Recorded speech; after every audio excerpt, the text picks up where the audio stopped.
Hello, hello, hello. Welcome to the live. I'm sure it'll be a few minutes before some people join in. But today we're going to talk about degoogling.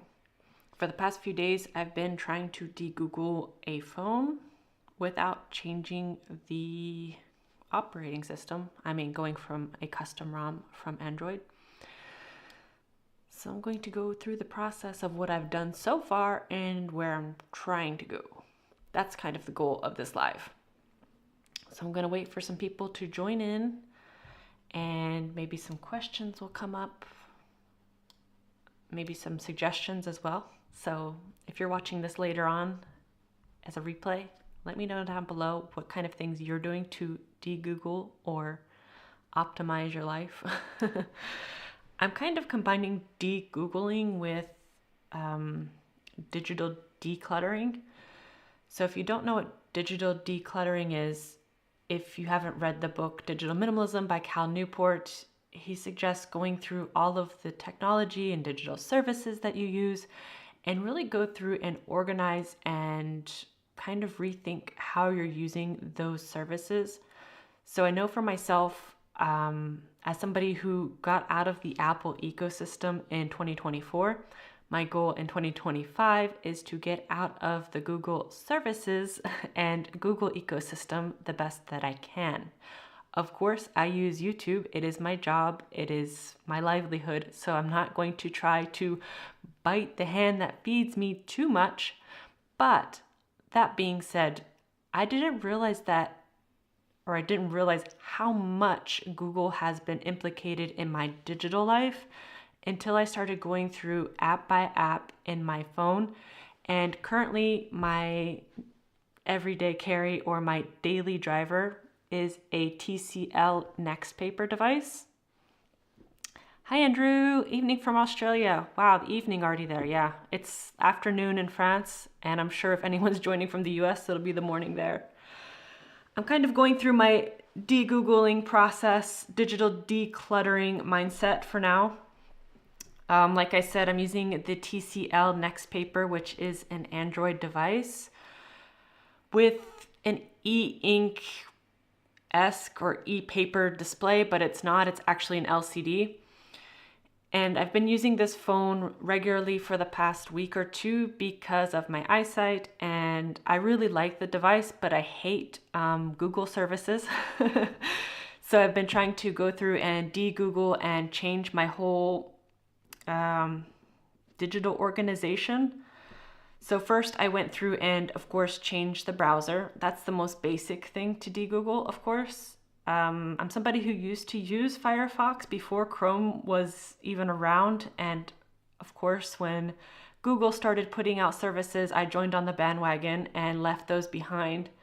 I tried to use Firefox recently, but I really didn't like it, so I've actually been trying and really liking Brave. I've never used Brave before, but I'm really enjoying the Brave experience. It's very privacy focused, of course. It's blocking all the trackers, and it's been great. If you're somebody who doesn't want to change browsers, I highly recommend at least changing the search engine. I didn't realize how bad that Google search had gotten until I went to another browser and search engine. I think recently I was using the Brave search engine, but I didn't like it. DuckDuckGo is okay as well. But I think I'm using a different search engine if I can go through and see which one I'm using. There are so many different ones now. I think it's called Startpage, if I believe. There's about 6 different search engine options within Brave. I'm sure you can add other ones if you find any others that you really like. But that being said, don't use a Google search engine because the search results are so skewed nowadays. Everything's an advertisement or a sponsored search option. And I forgot what it was like to actually search for items without being kind of bombarded by Google ads. And it was very strange, like going back in time for anyone who was used to searching before Google was messing with the search options. And it was kind of freeing to go back and actually see correct search results without being persuaded to buy anything or click on a sponsored search result. And it was very freeing to just change the browser and search engine. So once I changed that, I was kind of on a roll of changing everything in my life that revolved around a Google service. So I decided to finally, well, I'm in the process of leaving Gmail and everything that pertains to. That was a big decision because, of course, changing your email, you need to change all the services with that. And I'm again in the transition period of changing my email. So I have everything forwarding to my new email and my new service provider, which I decided to go with a European one because, of course, Google's based in the US and I'm based in France, and I wanted to be more secure that my email would not be compromised or cut off or anything like that. So I just wanted to be a little bit more safe. And I was getting tired of my emails, of course, being used for AI training, being scanned. And I never really thought about it, but Google services, of course, is free, but nothing's free. So your data is out there and being used by Google. And I guess it finally just got to me. And I realized, no, I don't want this anymore. So I decided to change my email provider. I went through a bunch of different email providers. I think most famous, of course, is Proton Mail. I tried it for a couple days. I didn't really like it. If you're somebody who really loves the Google ecosystem and all of the services provided by Google, I think that's an easy switch. But I kind of wanted to not be in one ecosystem, and that's kind of the reason I'm leaving Google. I don't want all of my eggs in one basket per se. So I decided to kind of stray away and just focus on my email as a separate entity to my documents and my cloud storage. So I decided to go with a German provider called Posteo. And I chose them not only because it's European based, but also it's based in Germany, which is right next to France. I tried to look at some French providers and they were not great. The websites were not up to date and the prices weren't really good. Posteo was really good pricing. It was only €1 per month. And you could have different aliases attached to the same email, which was perfect for me to manage a business, also manage my personal stuff. It's just a win-win. The only bad thing about Posteo is that the user interface is terrible. So you have to use another email client such as Thunderbird, which I've been using, and it's been fine to manage my emails. Honestly, no regrets changing my email.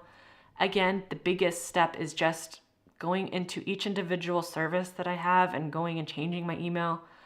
I got most of the important ones done, of course, the banking and my phone carrier, everything that I kind of need at the moment. I've changed the emails for, but of course I'm probably missing some. So the easiest way around this is just forwarding all of my former email addresses or Gmail to my new email, being able to see all the emails in one place. And when I get those emails, I'm able to change the service that had emailed me. So that's been an okay process. I think it's about 3 or 4 days now that I've changed my emails and no regrets. I've had wonderful service. Yes, I have to pay now, and with Gmail I didn't pay, but I was paying in the end. I had purchased the Google One subscription model when I left the Apple ecosystem because I had so many photos, so many documents, and it was more than the 15 gigs of free space Google provided. So I had to subscribe to that. I had already canceled it a few months ago, but I'm trying to hurry up and get all of my items off of the Google services so that way I don't have to rely on that anymore. I'm also deleting everything as I go, and I've made a couple backups already of most of my things. So Google services in process, getting out of Drive, getting out of Google Photos, and it's a lot, but at the same time it feels a lot more liberating not being tied to a service. And speaking of services, I've been on the lookout, of course, for different options to replace Google services. I stopped using the Play Store. I started using alternative Play Stores, of course, like F-Droid. This allows you to replace the default applications found in your Android device with an open source version. For example, I've been using a lot of the Fossify apps. If you're not familiar with Fossify, let me go. You can see I'm using Brave now, and it gives a nice ad for the unplugged phone, which I thought was funny. But I've been using Fossify. Their website's under construction. But that's the logo for Fossify. Basically, they have a whole suite of applications you can put on your Android phone via the F-Droid store. So you can put phone app, contacts, your messages, a file manager, everything that you would get by default in Android, you can replace with Fossify. And I've done that so far, and I'm really enjoying it. I like their camera application, the gallery as well. I haven't had any issues using it, and it seems to be working quite well. I really like the whole ethos, and it seems to be just working. And I didn't realize how much Google was implicated into my life and my everyday interactions with technology, and still until I started going in through my default apps. I honestly didn't know that my file manager on my device was managed by Google, and it kind of made me angry. So of course I used the Fossify file manager, and I went through and changed all of my default apps, my calendar, everything that Google touched basically, and you can even get it through the Play Store. I've been using it through F-Droid because I don't want the Play Store on my device. And by replacing just certain things, your browser, your email, the default apps, honestly, I've noticed a huge change in the battery life of my device. I didn't realize that how much Google was working in the background of my device 24/7. Of course, it's just harvesting nonstop data out of me. And yeah, I was going through about 50% battery life per day on my device. Now I'm about down to 10 to 15, which is insane. I'm not changing my device usage in any way, and I didn't realize how much my battery life was being eaten up by Google services. So cutting that, I haven't changed the operating system. It's still just regular Android with TCL add-ons or bloatware. I got rid of everything that I could without compromising the phone functionality, and TCL is a bit complicated. You can't unlock the bootloader for some devices, and this device being one of them. Plus, putting a custom ROM on a device where I kind of want to use the Nxtpaper display, that would ruin those features. So I didn't want to mess with it too much, but I was able to de-Google it as much as possible to make the device more usable, more conscious, and less digitally cluttered. I didn't realize how much stuff I was storing on my drive, just useless stuff, useless documents, copies of things that I already have. And I had multiple Gmail accounts because I was spreading my stuff over without having to pay for services, of course. So I had, 4 or 5 Gmail accounts in the end, and it was just becoming to be too much. I just need one account, keep a backup on an external hard drive, and yeah, I think I'm just going to try to be a lot more conscious when using my devices, how I'm consuming digitally as well, and not rely on Google for everything. It's just too much. I can't have one company running my whole life. I had this problem with Apple, but Apple for me was really more of a hardware infatuation, and Google, of course, kind of got into every part of my life with the software aspect. And yeah, so that's where I'm at in the de-Googling process. If anyone has any recommendations for apps to try out or replacements for Google services, I'm more than open. I'm also open to knowing about some music players or things like that, for open source music players at least, that I can use that work well. I've been trying to use, I think it's called Lotus Player, and it's okay. It's not the best. Of course, I really like MP3 players, so I kind of use that for my music, but I still sometimes like to have a music player on my device, and yeah, open to hearing that. Another big thing that was announced this weekend, in France, we now have our own version of ChatGPT called Le Chat by Mistral AI. So it looks like a cat because Le Chat is the cat in French. And yeah, it's a new AI, of course. The first one launched in France at least, and I think maybe in Europe, a European-based chat trained model. This model was trained on data, of course, from the US, where data is most easily accessible. There are a lot of strict laws in Europe on how they can use data and what they can use data for.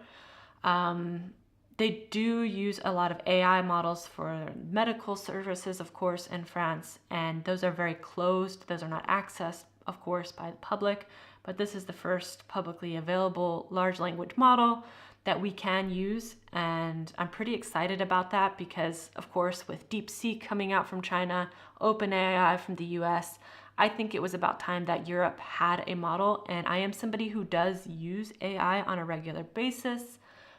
Being somebody who is visually impaired, AI has really helped me a lot in being able to help me correct text. I can't see when I type certain errors. My brain can't process when I'm reading back what I've already written. So having AI go over my text before I publish it or before it's finalized is really helpful. It's also helpful for interpreting documents for me, reading back things, summarizing things, and making my life just a little bit easier and my workflow a bit smoother. I was using ChatGPT for the past year and a half, year or so, and I'm really excited to start using Le Chat. I'm sure people will start calling it Le Chat, but it's actually the cat in French, so putting it out there before people start calling it Le Chat. But if I ask it, for example, how can I de-Google my life? It works pretty much the same as any other AI service. So I've gone to using this instead of ChatGPT. There is an app in the Play Store, of course, but I found that the app in the Play Store needed Play services to work, which was very strange. This is not a Google service, but it needed Google services to work. So I use it primarily on my mobile device if I need it through a browser, and it works fine through the browser as well. So it's telling me to de-Google my life involves reducing or eliminating reliance on Google services. So again, it also suggests, like I did, start with the search engine. If you're going to de-Google your life, change your search engine. There's so many options out there. Again, if you're somebody who uses Apple products and you have Safari and you want to stay with Safari, change your search engine in Safari. It's quite easy. Go from Google, change to DuckDuckGo, Bing, Ecosia. Again, I'm thinking using Start Page. There's so many different options. Don't use Google. Don't give them any more. They don't need any more data, to be honest. And get real search results. I'm tired of seeing ads as a search result. I'm just inundated with ads with Google. I'm seeing them in the Gmail inbox, and it's just driving me crazy. I know it's free, and nothing's free, as I'm starting to realize more and more in tech. And I would rather pay a small fee and not have all of that junk in my vision, especially, again, being visually impaired. I made the goal of going through digital minimalism because I want to focus on what's important to see, and ads are one of those things I don't want to see. So I will use another service. Email, consider choosing a different email provider. A lot of people are happy in using Proton Mail. Again, I didn't like the free version. There is a paid version. I think it's about €3 or $3.99 per month, which I found a bit expensive for my needs in particular. If you're somebody who's using calendar synchronization, a drive, storage, all of these things that you need, those are all included if you choose the pay service with Proton Mail. So that could be an advantage if you're a heavy ecosystem user and you want something that's very secure and private. Proton Mail is a perfect choice. Tutanota is another German email provider. I'm using Posteo, which is working fine. €1 per month, can't complain. And Fastmail. I haven't checked Fastmail. Haven't tried it. Services offer end-to-end encryption. And I think this is one of the things that really pushed me as well to de-Google my email, was realizing that each email was being, of course, read, scanned, but using to train the AI models so that way you can respond to emails easier. Again, I don't want all of my emails used to train AI models. It's not like I have that much private information, but still, like, it's my information, and I have medical emails that I'm sending. I have things that I don't want to be used for training and things like this. And it was really just starting to bother me not having any control over my own data and my own privacy. So that's one of the big reasons I switched as well. Browsers, of course, Firefox, Brave, Vivaldi is also a European-based browser. What I did when I was starting to switch to different tech options,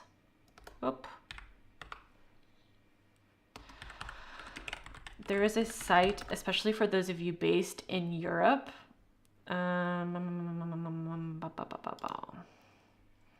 The site is called European Alternatives. So if you're somebody in Europe and you're looking for European-based tech companies or alternatives to Google, this is a great resource for that.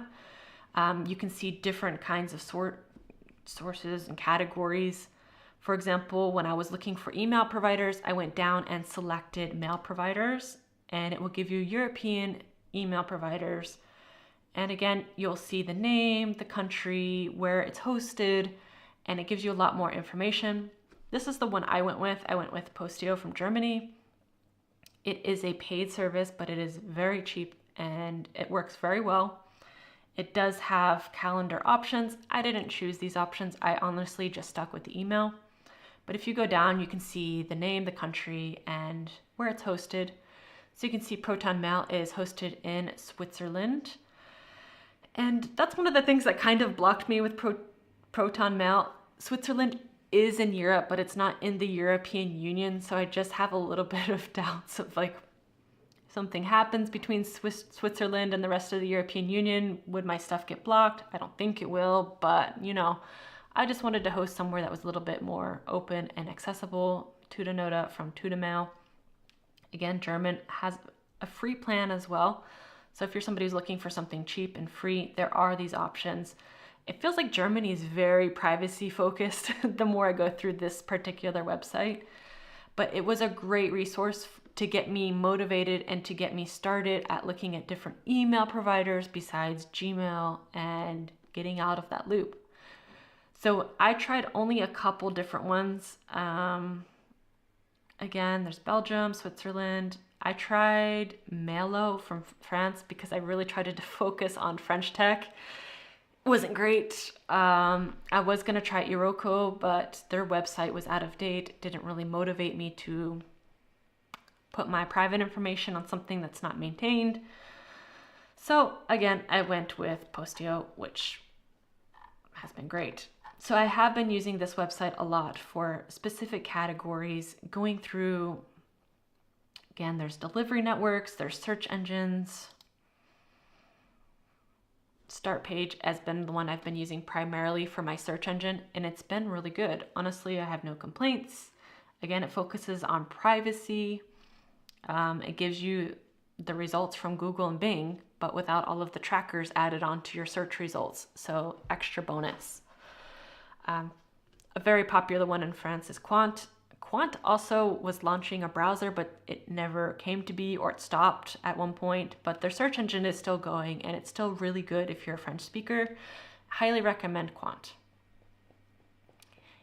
Ecosia is great. I think they are a carbon neutral company. They are planting trees to compensate for the carbon or CO2 emissions from searches, because as you know, searches do take a lot of resources, and they're trying to balance that, which is a good ecological perspective. But yes, if you're European based, this is a great site if you're looking to de-Google and go through and find European alternatives to your tech. Highly recommend European Alternatives website.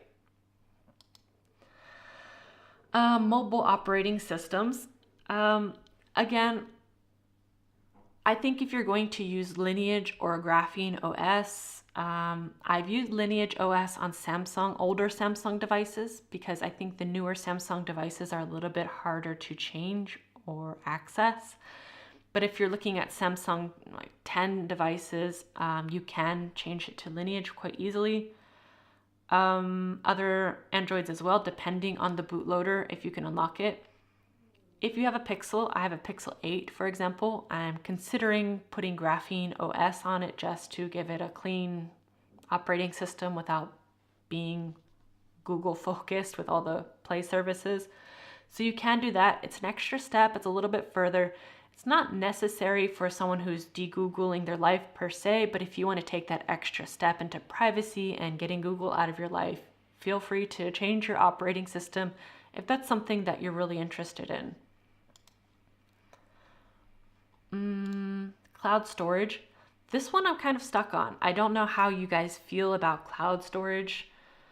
I'm kind of trying to get off of cloud storage. So currently I am downloading everything off of Google Drive, all of my photos, everything that I've put on a cloud storage. I'm in the process of downloading and filing it onto an external hard drive for now.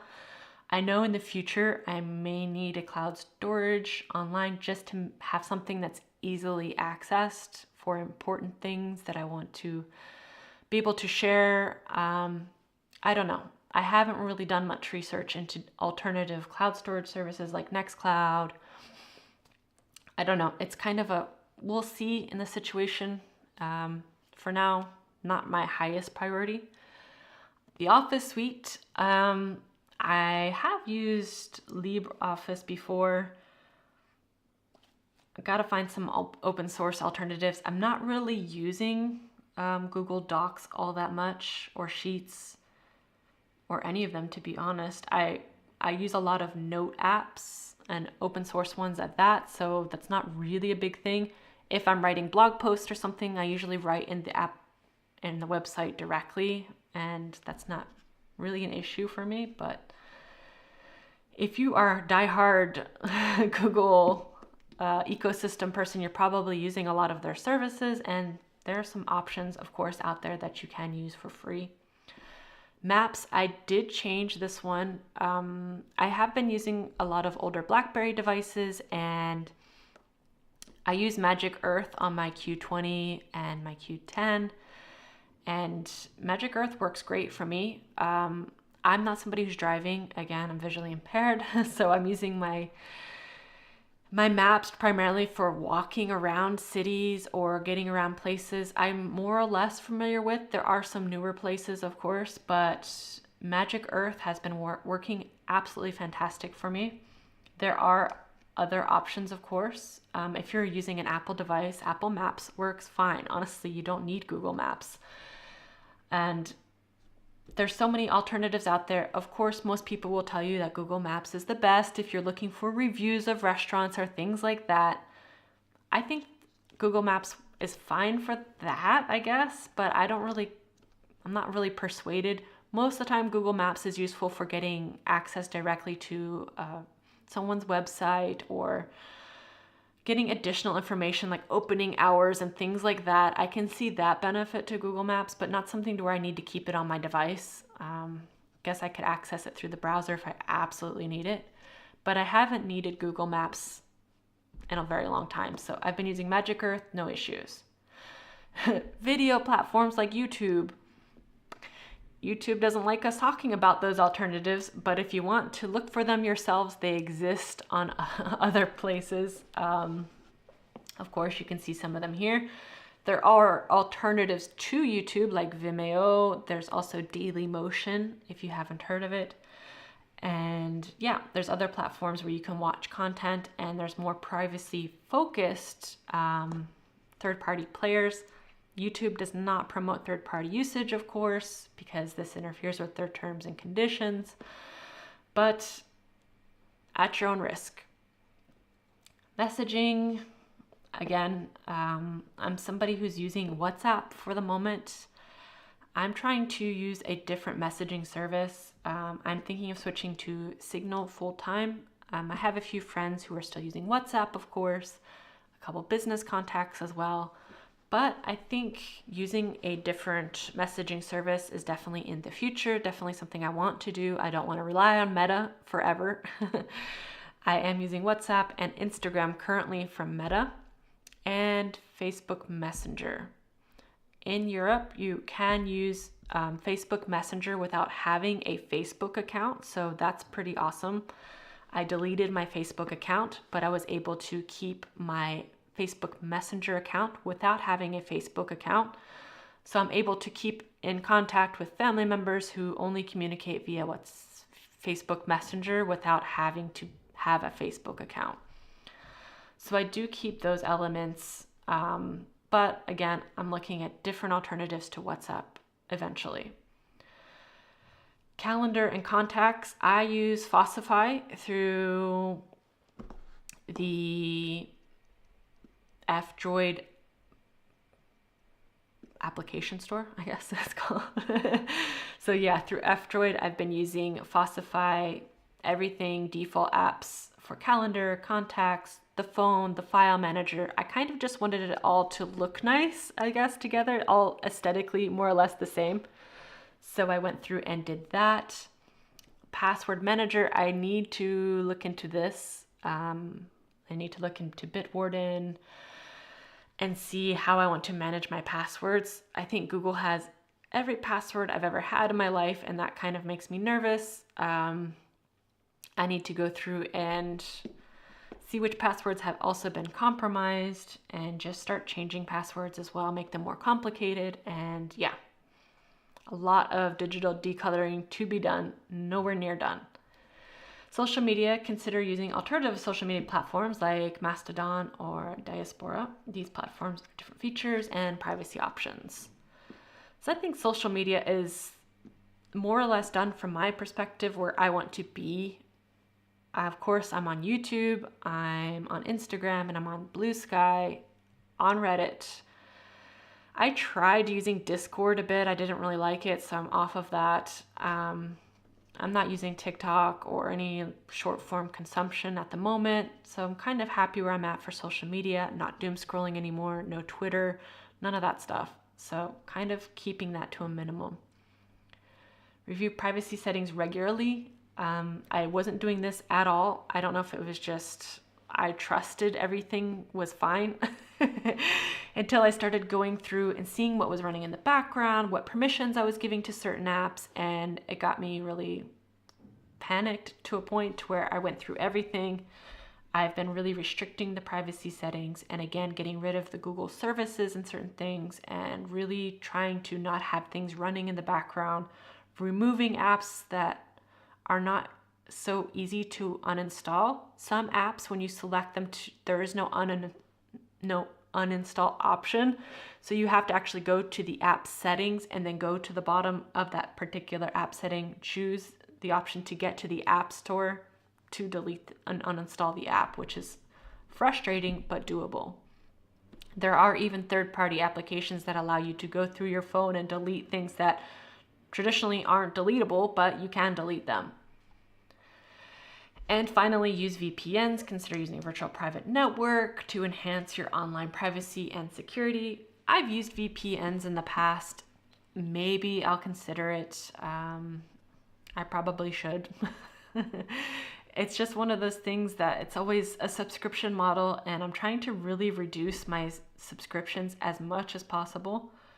That saying, I did just subscribe to an email service, so added another one to my list. Got rid of a bunch. I stopped using YouTube Premium, for example. I got rid of Amazon Prime. Working on Netflix. Got rid of Disney Plus. Got rid of Spotify, of course, last year. I'm trying to really, really reduce my subscriptions and digital consumption in that regard, not only from a digital minimalism perspective, but also a cost-saving perspective, because the more and more you start paying all of these subscriptions every month, yeah, they're small little amounts, but they are adding up super fast, and it makes me a bit depressed when I calculate all of the money I've lost due to the subscription model. Kindle Paperwhite.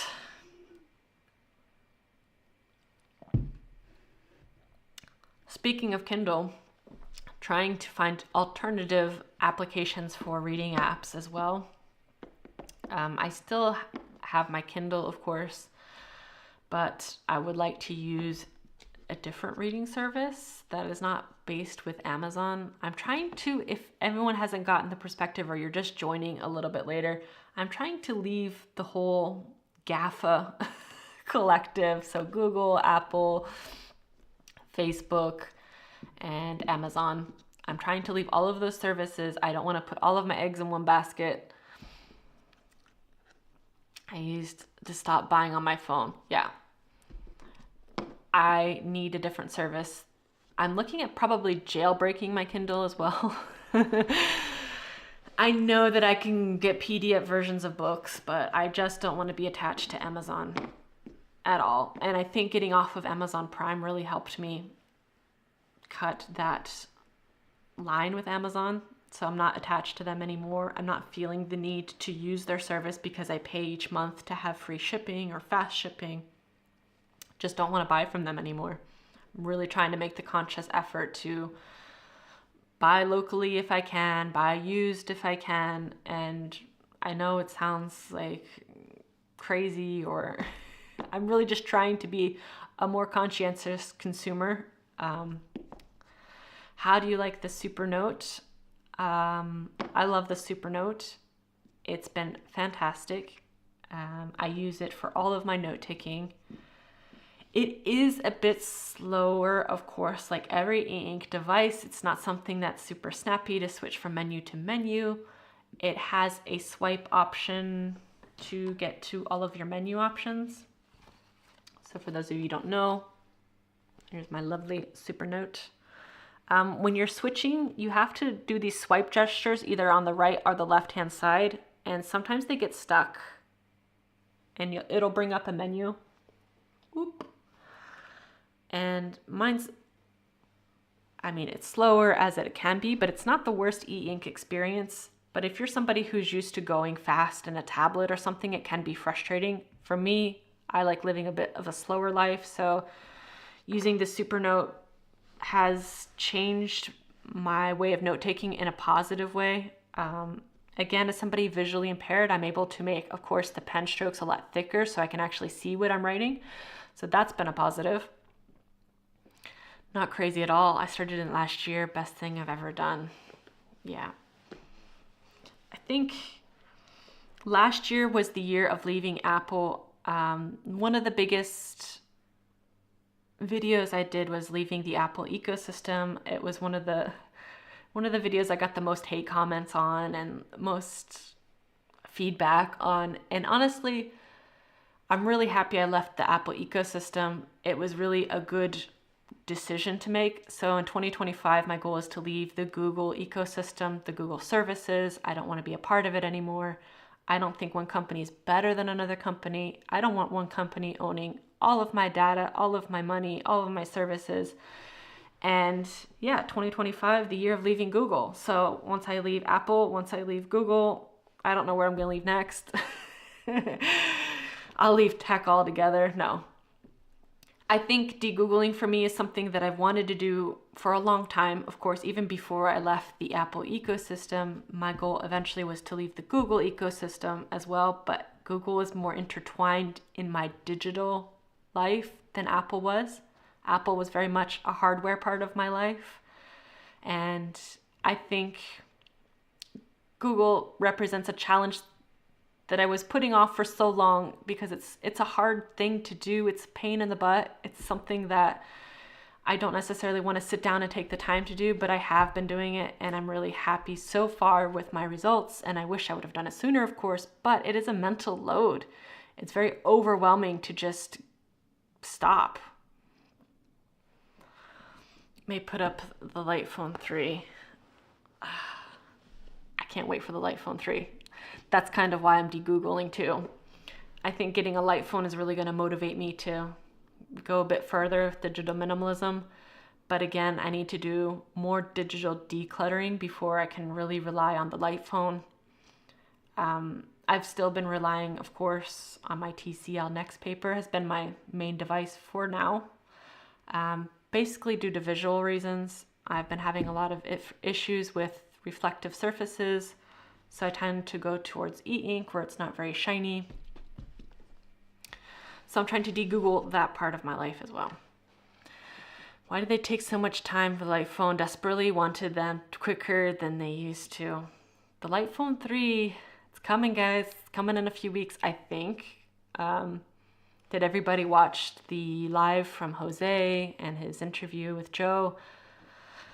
I was really excited to see the phone in action. I'm really happy with how it looks. There's certain features, of course, that won't be shipping with the phone right out of the get-go, but I'm really looking forward to what I will be able to do. The Big Me High Break, have you used it? I have not used the Big Me High Break. I have not ordered the High Break Pro. I'm not going to be using any e-ink phones, I don't think, until the Mudita Compact is released. I've kind of decided that I don't like e-ink phones unless it is a real dumb phone. I think the refresh rates, the usability of the device, for me, as somebody who is very sensitive to blinking screens, is something that I don't want to incorporate into my everyday life. It gives me migraines. It's really triggering. I just can't use those kind of devices like I thought I once could. I have the Boox Palma. I don't use the Boox Palma for anything besides reading mostly, so I don't have any flashing or screen refresh options that are bothering me. But if I was using it as a phone, I think that it would probably trigger some migraines. Nokia is making a better phone. They are running a concept, if you are aware. I'm not aware. I am not aware of the new Nokia phone. Keep an eye out for them. I'm really happy with where HMD is going.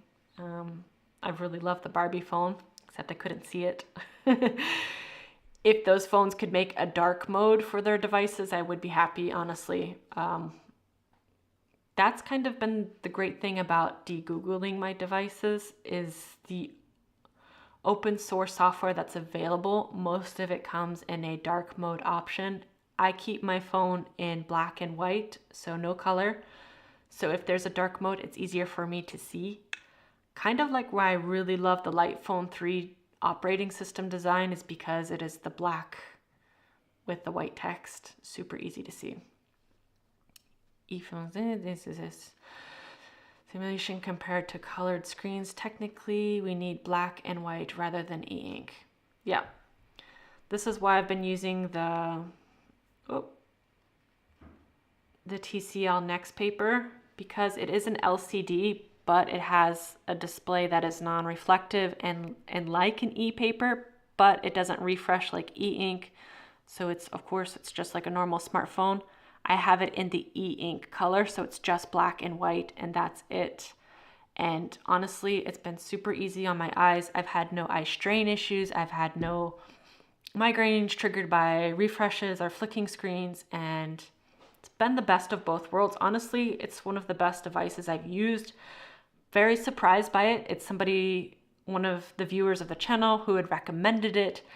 I had a lot of doubts, but I got it for 60 euros, so it was a really good price, and my favorite phone by far. Of course, it doesn't have the best camera or things like that, but as a daily driver, it's been working great. But I've had to de-Google it a lot. It doesn't have an unlocked bootloader, so I can't go in and modify the operating system or anything. But for what I need it for, it works great. I think for me, having kind of the technology that TCL has been using for their Nxtpaper devices is something that I think a lot of companies could incorporate easily on it. I don't know how hard it would be to put a display like they've used, give the option to where it looks like e-ink, but of course you can have an OLED or an LCD screen behind that's good quality and still protect people's eyes. Of course, having a matte screen makes a huge difference, and I think the light phone will also make a huge difference for people and maybe help people transition if they're going from the light phone 2 to the light phone 3. I think it will be a good upgrade and a good compromise from going from e-ink to the OLED. The current device of the TCL that I'm using is called the TCL Nxtpaper 40. They have different models. They have the TCL Nxtpaper 50. They have a Pro version, but this is the Nxtpaper 40. Honestly, let me go into something that has a dark screen so it's easier to see. Go on my Reddit. Watch all the subreddits that I'm following, which is just dumb phones basically. If I go into the browser, so I'm using Brave browser for now. Up. But yeah, you can see that there's no reflection really. It's just like an e-ink. And of course, if you're going to look at dynamic content or anything, let's look at the unplugged phone here. You can access any web page and it's super easy to read. Like, I use it as an ebook. I use it, of course, as a regular phone. You can watch videos.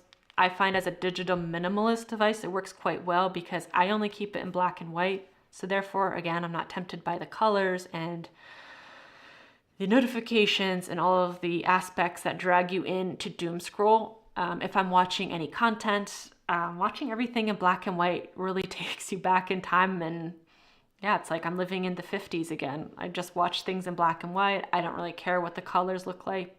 Listening to content, listening to what people see, and I'm not sucked in as much. It's been a really good digital minimalist device, surprisingly, considering it's a full-blown smartphone. I do use some minimalist launchers on it sometimes, so I've been using Niagara. I haven't tried O-Launcher on it, but every launcher works fine. You can make it as minimal as you need to. I haven't been tempted to put anything on there that I don't want to. I've removed YouTube. I've put on other applications and haven't had any issues. I don't get sucked in like I used to. I don't know if it's a combination of the black and white screen, of course, but the matte display, the e-ink look, even though it is an LCD with special displays on top, it really does feel like you're looking at an e-ink device without the horrific refresh rates or the blinkings. You don't need to refresh the screen. There's no ghosting, none of the bad effects of e-ink basically. And I'm really considering getting a similar device for a tablet. I am using a Lenovo M9 tablet for now with a matte screen protector. But the matte screen protector is not giving me the same relief of eye strain as this particular device. So there is a difference between a matte screen protector than this particular device.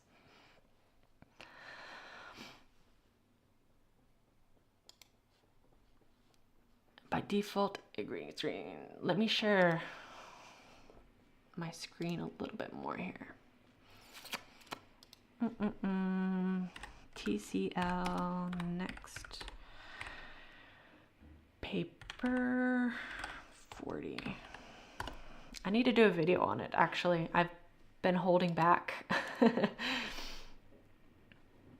I want to really experience it. So this is what the device looks like. This is the exact color I have, actually. Like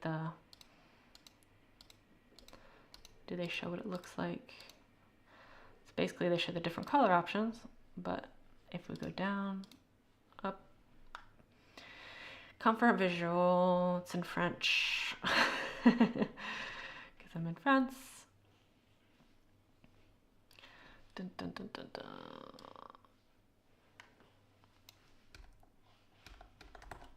I don't want the French one. I want the English one.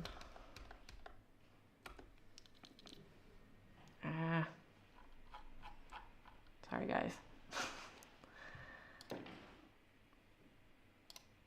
I'll go back to the global one. Global TCL Nxtpaper.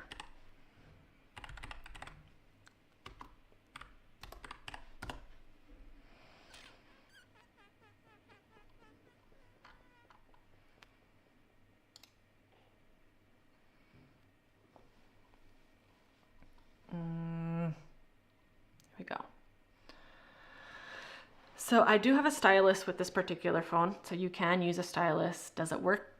It does not work like a Supernote or a Remarkable tablet or a Kindle Scribe, but it does okay. It's not the best. Looks like the global one doesn't have as much demonstration.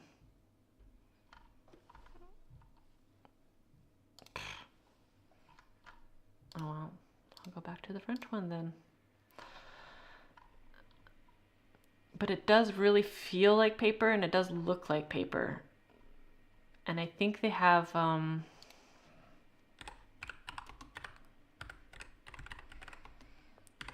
if you look it up too on YouTube, people have reviewed it. Marquise Brownlee, for example, has reviewed this device, so he has a really good review of it as well. I think a lot of people were surprised with how good it is and how good the screen feels. So it has a 90 hertz refresh, which makes it a lot faster than you would have with a traditional e-ink. It's not e-ink, obviously, it's an LCD screen.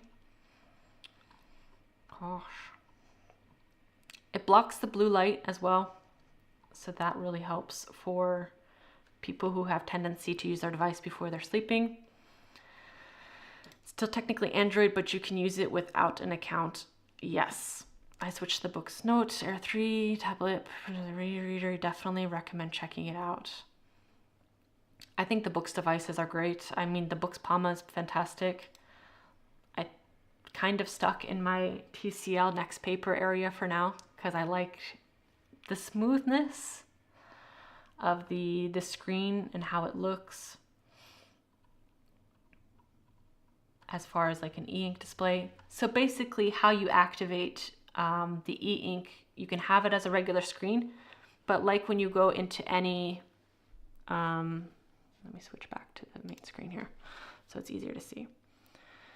So when you're in the basic interface, you can scroll down, of course, into your settings, and there is, if you go down a bit more, they have like a Nxtpaper option, and if you select this option, it turns off your Nxtpaper mode and it will turn it back into a color mode. So that's just the regular screen. Of course, it's a matte screen, and you can switch back and forth to the e-ink mode. So if the e-ink is really bothering you, you can use a color e-ink option, or you can use the black and white. I prefer the black and white.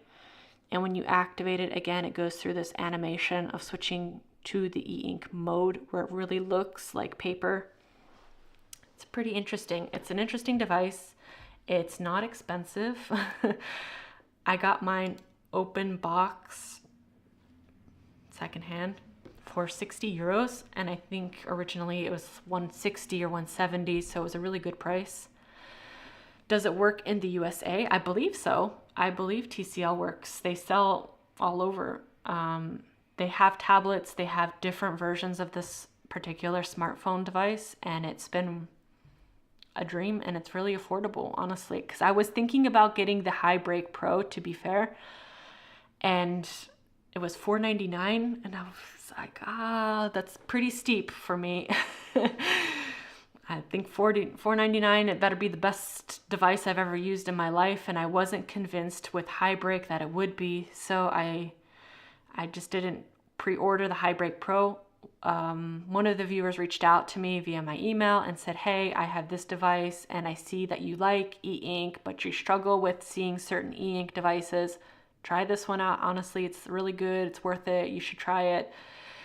And I kept putting it off. I was like, no, I don't think it's going to be great. And then I saw the deal for 60 euros and I said, well, that's cheaper than what I paid for the Cat S22 Flip. So I got it and it's awesome. And honestly, you should check out Marquise Brownlee, MQBHB, biggest tech YouTuber guy.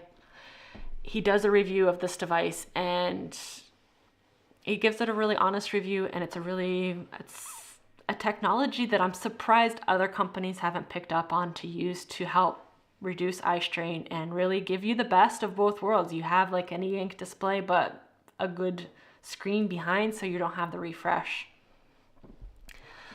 Device that switches from black and white to color. High Break Pro is offering a possible discount through the spinning wheel, but I have heard bad things about Big Me.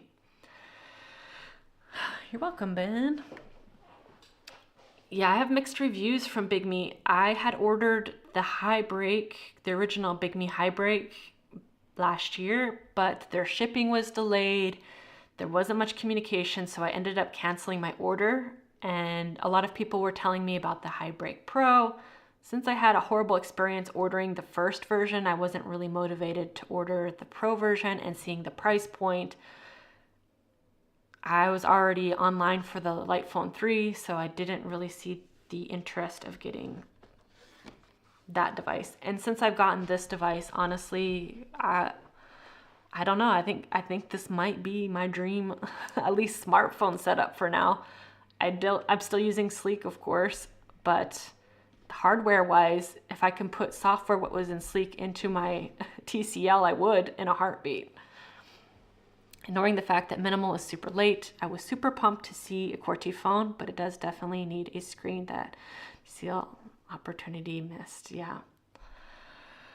Yeah, the Minimal phone is running a lot later, but I think every company right now is running late with production. I mean, the Light Phone 2 is a bit delayed. The Chinese New Year pushed back production for everybody. So I'm not really too worried about Minimal phone. I'm sure they'll get out the rest of the orders within the month or two. I don't know. I think a lot of people who ordered in December probably will get them maybe in March or April. I don't know. That's a whole nother story, the Minimal phone right now, and I'm really trying to hold back my tongue on what I think about it all, but I just hope people get their devices and are happy with what they get.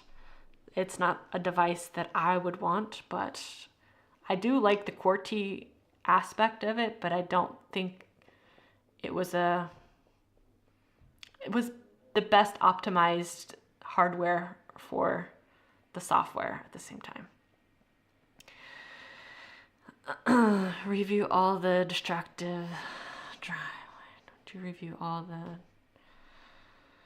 drives? Minimal phone's original timeline was unrealistic, though. I'm surprised they got a phone out in the time frame they did. Yeah, I think everybody knew the Minimal phone timeline was crazy. They even knew that it was unrealistic.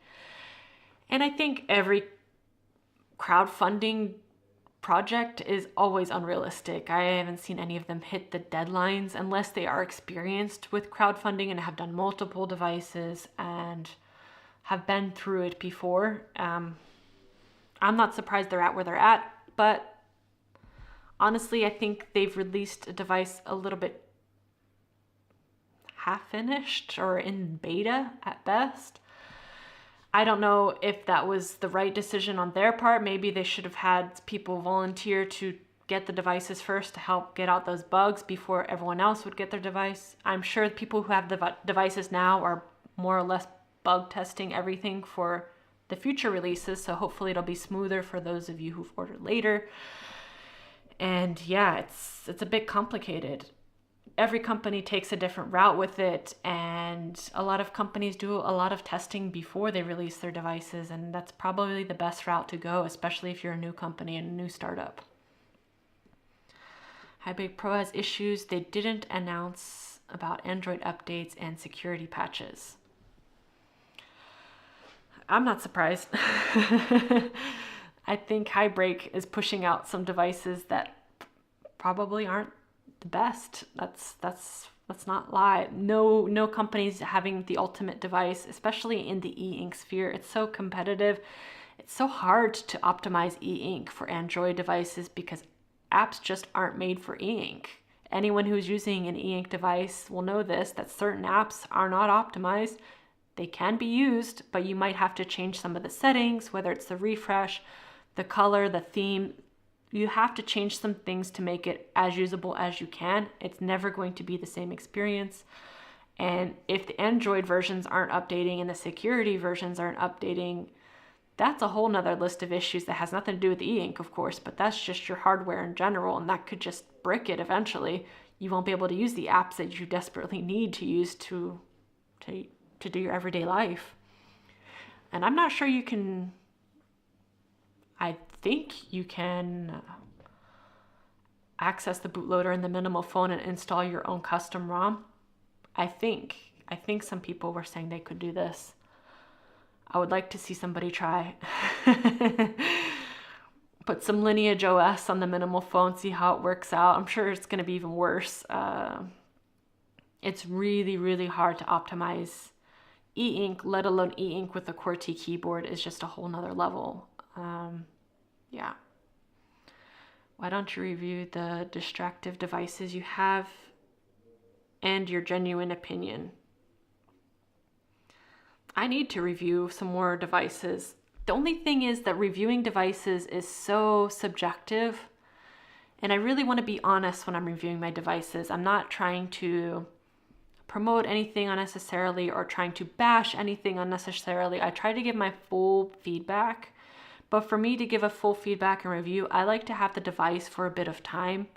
For example, I haven't done a review of this TCL phone in particular. I've only had it for a couple weeks. And for me, that's never long enough to really say this is something that everyone should get, even though I'm feeling that right now. I don't know if I'm in the honeymoon phase of the device. I like to really get into the use cases. How is the battery going? How is every aspect of the device? I've degoogled the device the best I can without changing anything in the operating system. That has increased the battery life exponentially. I'm only losing about 15% a day, which is before I was losing about 50%. So that's a huge change just because Google service is sucking all of my battery. But I'm not one of those people who's just going to review devices nonstop, again, because I need time to really decide if it's something that I want to review or even suggest for people to think about, because I don't want to push people away from consuming certain items. I want people to make the choice themselves. Some of the distracting items that I regretted, I did do a video about tech I regretted buying. In January this year, I didn't buy anything except, of course, I did get this device, but it didn't come until February, I think, so kind of new. I have ordered Hybrid Pro. I have canceled, but the device is interesting. Yep, the Books Note Max is a great PDF reader, and it's black and white e-ink. I think the Books Note devices are great. I'm considering, again, getting a TCL Nxtpaper tablet to replace my Lenovo M9 tablet. More or less for my eyes than anything. The M9 tablet has been great. It does its job. It's a basic, low-cost Android tablet. I have a matte screen protector on it. It's very slow. It's not something you're going to do multiple things on, but I generally use it just for content consumption, for watching YouTube or something like this. I don't use it for anything else. I don't use it for emailing.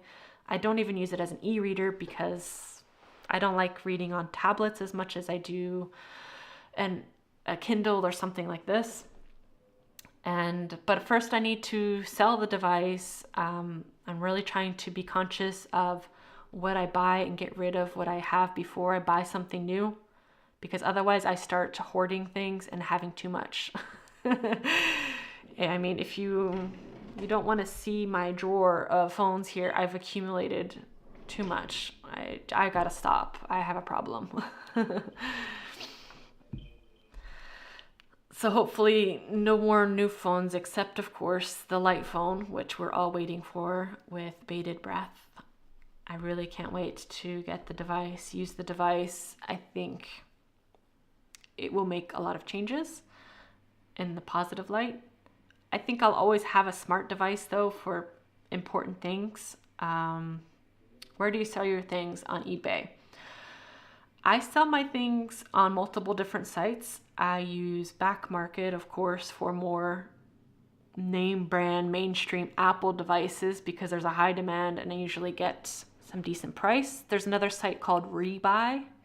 They seem to offer better prices than Back Market for some items. There's also another site I use. I don't know if it's European based, but it's called Sellpy, so Sellpy, Sellpy. This also works for phones and things like that. I haven't tried eBay. I tried it once. It didn't really work out. People will contact you and say they're interested, never buy it, negotiate the prices. Of course, you can do auctions and things like this, but I don't really want to mess with or spend time selling on that. I'm trying to think where else have I sold something. Yeah, mostly back market, Sellpy and rebuy. Rakuten, that's another one I used. Yeah, I'm struggling selling a lot of things. I noticed I will go through and get the appraisal for my items and then I never send them because I have a hard time separating from some of my tech. Most notably, I have a Nintendo Switch that I don't really use, and I feel bad because I don't use it. No one in my family uses it. Every time I go to sell it, I just have like, oh, I might use it, or I might regret selling it. I'm thinking about maybe regifting it to a family member. I don't know. I kind of like to give tech to people that I know will use it and I know it will go to a good home, because to me, my tech is a part of me. I know it sounds crazy. It's a hoarder problem, I know. I just want to see them go to good homes. I want people to appreciate them and to take care of them. And I did the same for my Barbie phone. I gave it to my niece. It's her first phone and she really enjoys it. And I'm really happy to have passed on that to her. What do you think about Graphene OS? I've never used it. I'm thinking about installing it pretty soon into my Google Pixel. So I will have a full opinion of Graphene OS very soon once I put it on this device. I'm officially de-Googling the Pixel. I'm done with Google services. I don't want to be any part of it anymore. I'm fed up with all Google has intertwined into my life, changed email providers. I'm leaving it all. I'm leaving it all. If you haven't seen the beginning of this live, you can go back and watch it later, because I go into what I've done, where I'm at, and where I want to go as far as de-Googling my life and getting out of Google services, except for YouTube, of course, because I don't want to bite the hand that feeds me.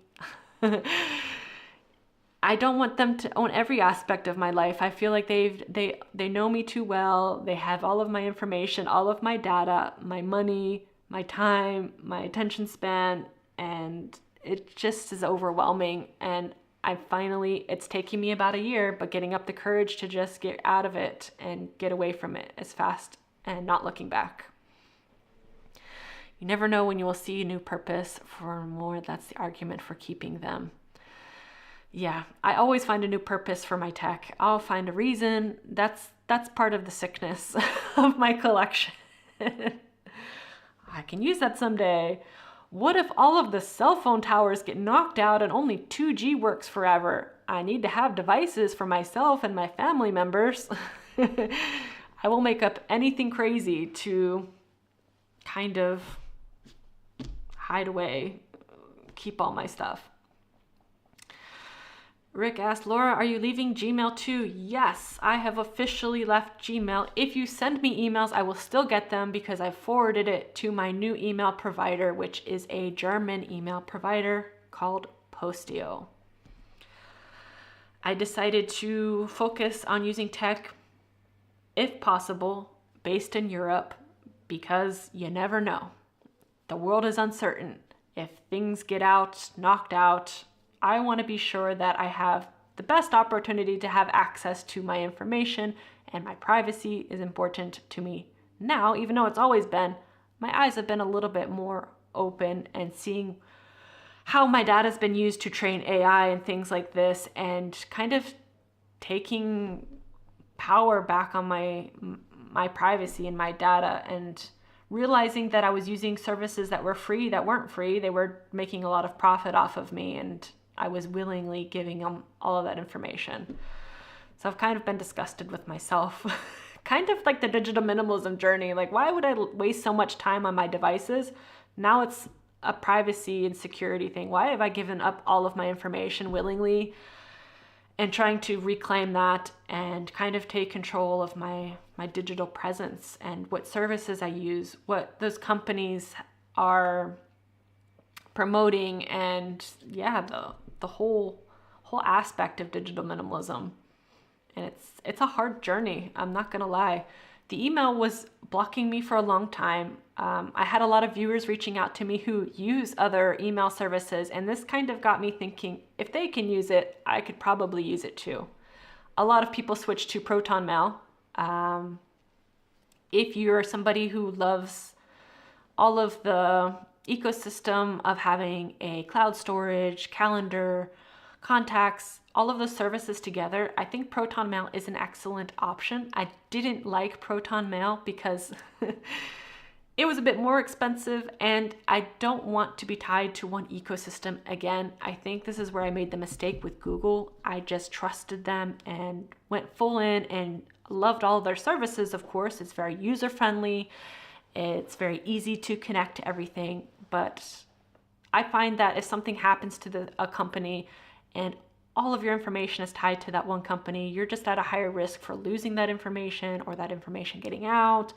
And I kind of want to spread my my data and my information across multiple services. So I have one email provider. I don't have any cloud storage for now. I'm using open source for everything else as far as calendar is concerned, my file management on my phone, my calling, my texting. That is all through Fossify, through the F-Droid store. So it's just a personal choice. A lot of people love Proton. I have nothing against them personally, but I just found a cheaper option for what I need. And I don't know. I have a trust issue with Switzerland, I guess, being in France. I know they're in Europe, but they're not part of the European Union. So I have a little, do I want my data there? So I chose a German provider because it's just right next door as well.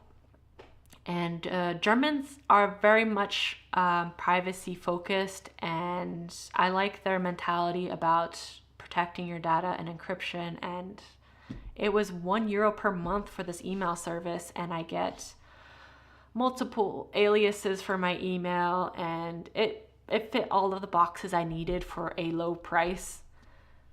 Of course, most people will say I want free. There is a free option with Proton Mail. I tried it, but it's very limiting. You can't use your email in a lot of certain situations. For example, when you're signing up to certain things, it won't let you.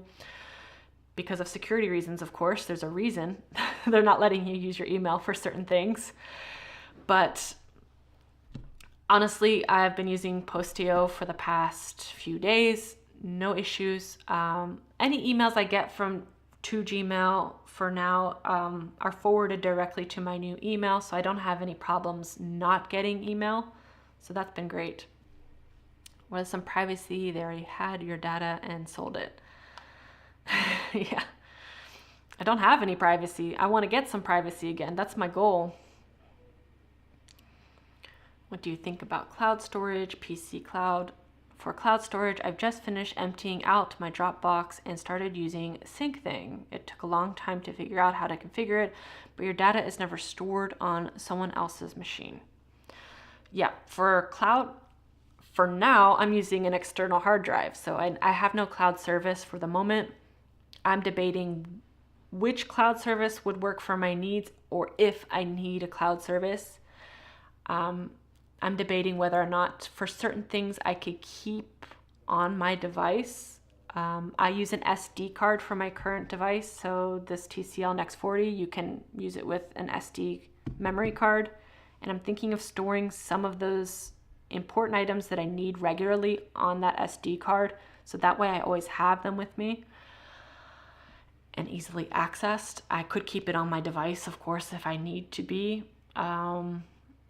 Otherwise, I don't really even use my Google Drive as storage that often anymore. Yeah, photos was the biggest problem. I'm still working through all of the photos, organizing them, putting photos in specific folders. I feel like I've been taking photos for the past 10 years and haven't looked back at any of them, which is kind of sad. Some of them I have printed, of course. I've made photo books for family members, but I haven't really taken the time to go through and really organize them. To-the-mail is a decent option. I heard them as well. Like, I was really hesitant to go to them. You are limited in their client or web interface though, which isn't necessarily a bad thing. The same with Postio. Their user interface is garbage. I would never use it. I use Thunderbird to access my mail. I much prefer using the interface for that. It's more customizable, make it dark mode, easy. Don't have to think about it. But the Postio interface is it's pretty bad. But I kind of like not using, their client or their web interface. I think that is keeping me out of my email and wasting time in my email. I would spend a lot of time organizing my emails in Gmail, filtering, adding tags, and honestly, I don't really need to do all that. I can just trash the items that I don't need, and I can just create a folder and archive the other ones I want to save. So that's what I've been doing so far with my new emails, and it's been great. I just realized that I was accumulating too many Gmail accounts because I didn't want to pay for storage.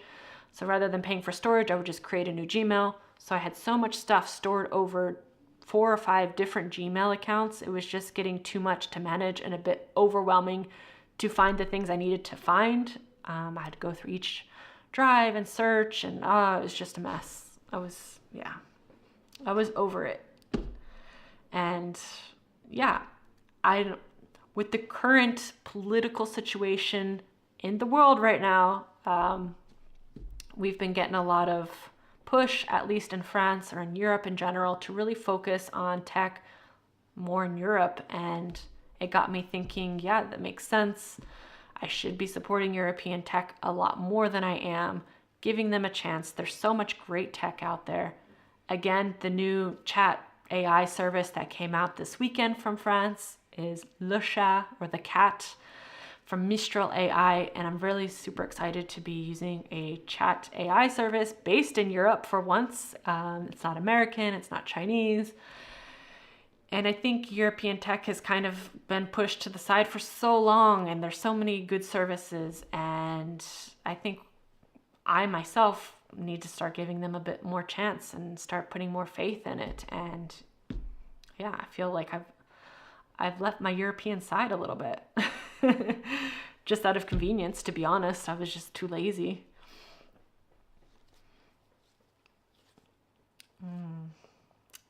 So cloud storage. I've changed my browser. I'm using Brave, if anyone wants to know. For my search, using Start Page for the search engine. I did use Firefox for many years before switching to Chrome. I don't know why I switched to Chrome. I think it was just easy. You connect your Google account, everything's together, everything's synced. Didn't really think about it. Kind of like when I was in the Apple ecosystem. If you don't want to think about things, you go to an ecosystem that thinks for you. And it makes your life a lot easier. Everything works, everything's together, but there is a negative side to all of that. All of your data, your privacy, it's gone, doesn't exist. And the more things that you have that you don't want to share, the more conscious that you realize that privacy maybe is important. Which do you prefer, Brave or Firefox? I prefer Brave. Now, honestly, if you're switching from Chrome, both are very easy to switch. You can integrate all of your bookmarks with no problem. I like the Brave interface a bit better. I just like using something, that's very focused on not tracking. I like to see the stats and the data. I'm a bit of a geek about that. So I like having reports about what's been blocked, why it's been blocked, and things like that. So I do like that aspect of it. Both work really well. Both, of course, you can choose your search engines for. I don't like the Brave search engine, so I did change my search engine to Start Page. I've used DuckDuckGo. It works great.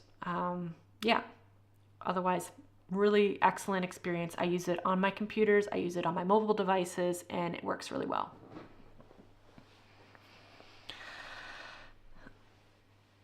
Oh man, the browser situation is awful. I feel like it was just yesterday that browsers were just browsers and not something that tracks your data and sells you a face bomb. Yeah. Not only do I feel like browsers are something that tracks you, I feel like every result in a browser is an ad or a sponsored post. It's not what I'm looking for. And a browser is supposed to be a search engine, and it doesn't give me any search results that I'm looking for. Now it has an AI summary. I don't want that. I want the actual page. I want the specific thing that I'm looking for. I don't want to buy the thing that I'm looking for necessarily. I want to find information about the thing that I'm looking for. I want to find news articles related to the thing that I'm looking for. But no, 9 times out of 10 in Google now, it's an ad, and I'm really fed up with ads. Even in the inbox of your Gmail, everything is an ad.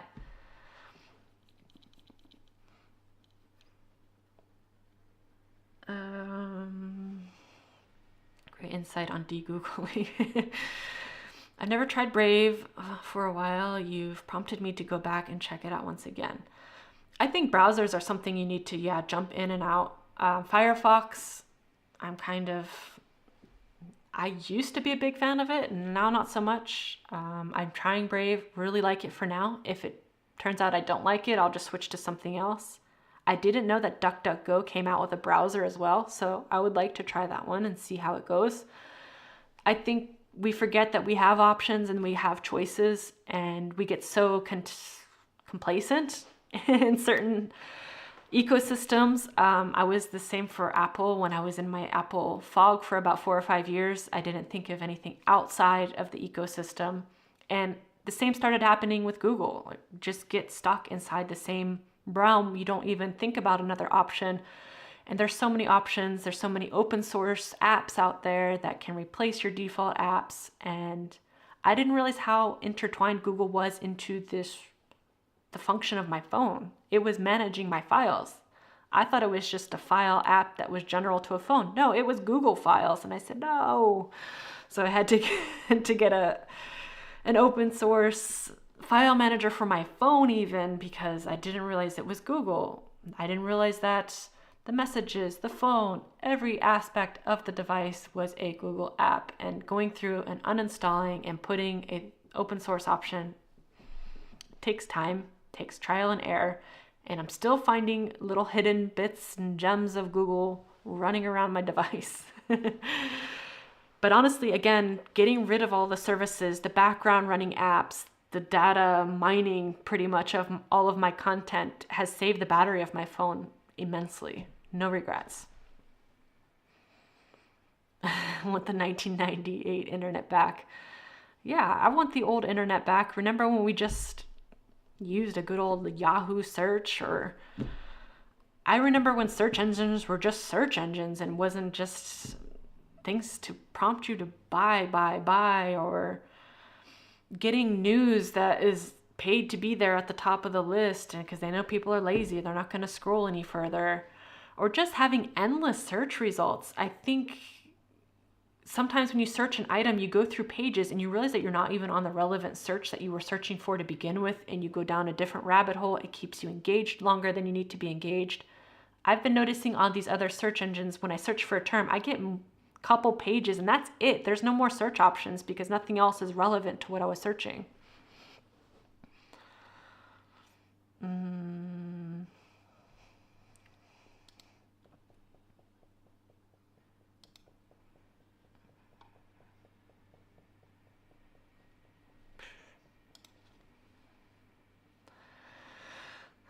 Browser situation. Trying to think of what other items I'm struggling with. So I'm really just managing my cloud situation, which is not anything too difficult. The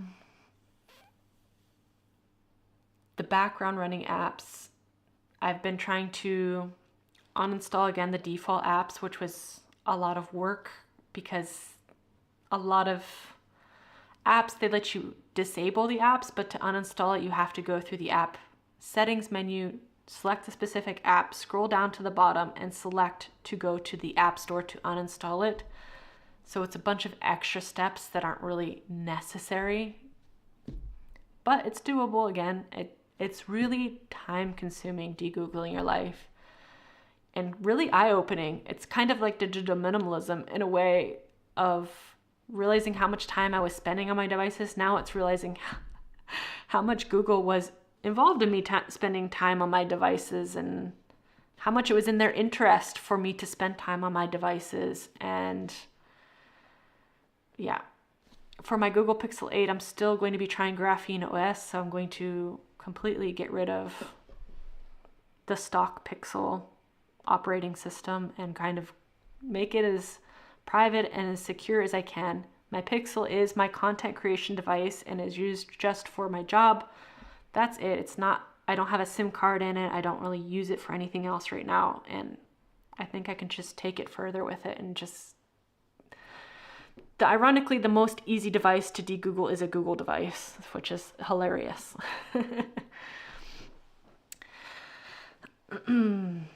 I would love to go back 10 years ago. In tech, I feel that there is a much darker side of the internet and tech these days. Yeah. I think for me, there's a lot of people talking about of course, tech has changed a lot. For me, it's just become 95% advertisements, which I understand ads need to be in certain places. I know for content creation, they need to be there, of course. Like that's the only way we get any money back for creating content on YouTube. I wish it were different, honestly. If I could get rid of it, I would, but that's the only way we can be paid back for the content we create. But that being said, ads shouldn't be everywhere. It shouldn't be in every search result, in your Google inbox. You're already getting tons of ads from spam emails and things like this. So seeing ads on top of ads, it feels like every other post or every other thing on the internet is an ad. And it's eye pollution. It's really, I hate it. I really hate it. And sometimes I would like to go on certain websites or see certain things and it's just polluted with ads. I understand that blogs need to make an income and things like that, but it just makes me nauseous to look at all these flashing ads and everything's a hyperlink to an ad and you think it's not an ad, it's an ad, and it's just annoying. To use a VPN, sometimes it's useless because all the popular websites detect it. Yeah, I used to use a VPN. I was using NordVPN for about a year. I didn't renew my subscription. The only reason I was using a VPN was to access content that was not available in my country, of course, or to view Netflix shows that were available in the US and not in France, or because France has very strict content laws, especially regarding films and things like that. When a film is released in France, you have to legally wait 3 years before it can appear on TV or a streaming service. So seeing up-to-date films, unless you're going to pay a rental fee for those films through a specific provider, you won't be seeing them on any streaming services or even TV for those 3 years at least. Can you de-Google a OnePlus phone? It depends how far you want to go. I think you can de-Google any Android device. If you want to change the operating system, you'll have to check on that. Every device is different. For example, my TCL, for the moment, I can't. The bootloader isn't unlocked and it doesn't allow you to change the operating system. So I've had to go in and change what I can change without changing the operating system, which of course is Android. Most other operating systems are a version of Android that is stripped down without the Google layer. So giving you more privacy, of course, and more options for customization. But honestly, I have devices where I have installed Lineage, for example. You can do everything you want to do, of course, maybe with a little less privacy on your Android device, but you can get rid of all of those Google services. You can remove your Google accounts. You can replace every default app with an open source app version. You can do a lot of de-Googling without changing the operating system. I think there's a lot of misconception that you have to change the operating system. You don't. You can de-Google it. It takes a little bit more effort and a little bit more time, of course, but it's possible to get as close as you can of a de-Googled device, to the point where every device is different, every company is different. Some companies have a lot of their own integrations and bloatware on those devices that you can remove, and some you can't because they've intertwined it in the operating system. But I found with my TCL, it was possible to get as close as I could as a de-Googled device. I don't have my Google accounts on it. I don't have the Play services. You can even install apps to remove apps that it won't let you remove. Again, I highly recommend getting F-Droid if you're interested in some open source apps to put on your Android devices. I'm using a lot of apps from F-Droid that are kind of in the same, more or less open source ecosystem.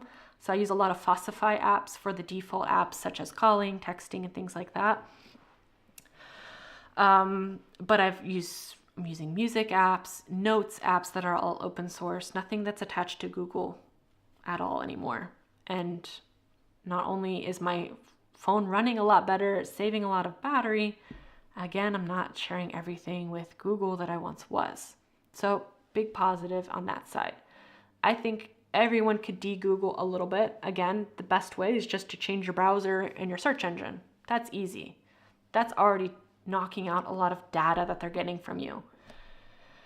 I know changing your email might be a huge step, and a lot of people aren't ready for it. I wasn't ready for it for the longest time. I finally dove into it.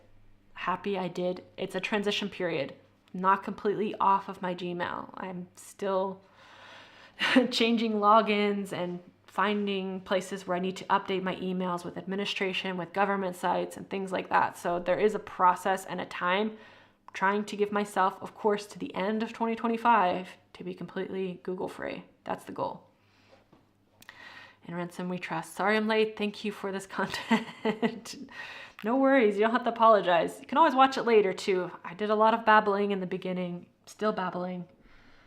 I think anyone who's in these live streams or live chats or watching this, it just becomes me rambling for a couple hours. So if you're interested in me rambling, answering questions, welcome. No matter what time you pop in, even if you're watching this years later.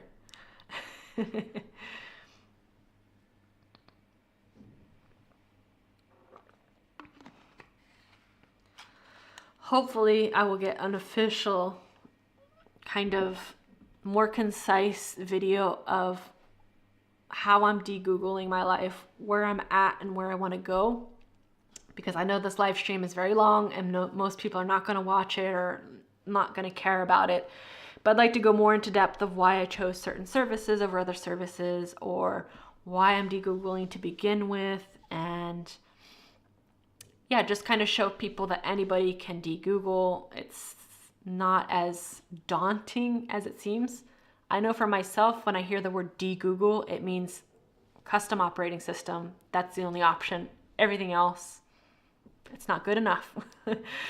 When honestly, I think just change your search engine. That's a really good start.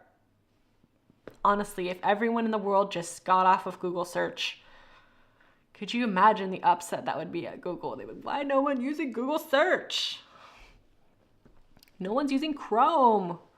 We can't scan everyone's search options. You aren't rambling, you are philosophizing. That's a good thing. That's being very nice, Rick. It's a philosophical ramble. Monday rambles with Laura. I do not use Google as much since I have an iPhone, but I do use Google Drive. iPhone users have an advantage because you have a lot of default apps that are not based on Google, but more and more iPhones and Apple in general is becoming very closely intertwined. Google Drive, of course, yeah, a lot of people use that for their, instead of iCloud, because it's cheaper too if you have a lot of data. I was, unfortunately, when I was at my most addicted point, using both iCloud and Google Drive paid services. So that was insane. But if you're using Safari, for example, for your web browser, change your search engine. Don't use Google. Use something else, honestly. head start over everyone else. Good point. What's a data private alternative to Google Drive? There's a lot of alternatives. Here, let me go into my... What are some data privacy-focused cloud services besides Google Drive?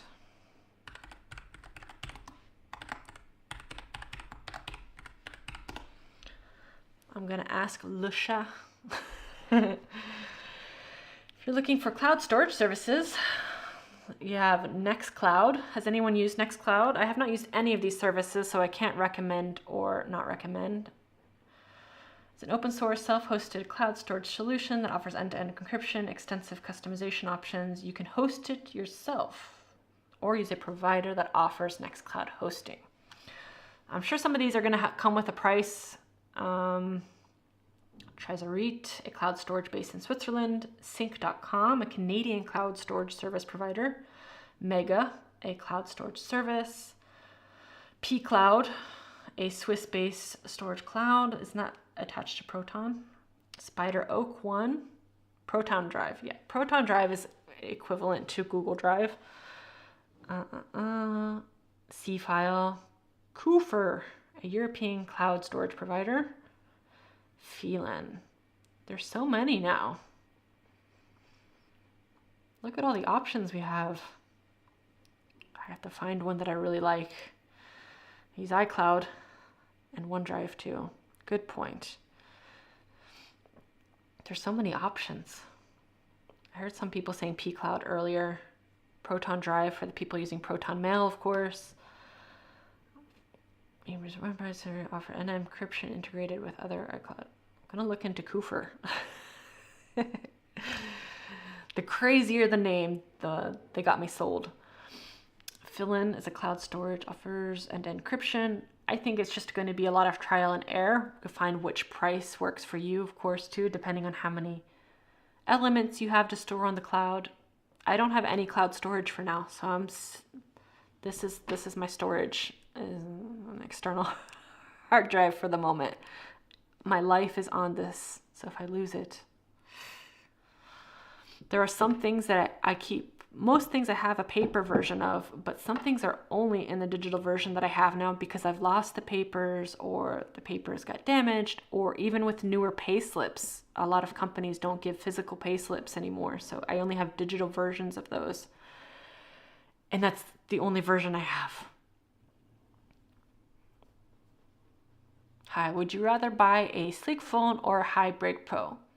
I would rather buy a sleek phone a million times over a high-break Pro. Easy choice. pCloud, you can buy it outright. What? Let's look at the pCloud service. I like services you can buy outright. I don't like the subscription model. pCloud, 50% off deal. Top encrypted. Lifetime storage up to 99 years. One-time payment. Oh my gosh. Thanks for this information, Big Tower. Simple and on the go. Sign up for free.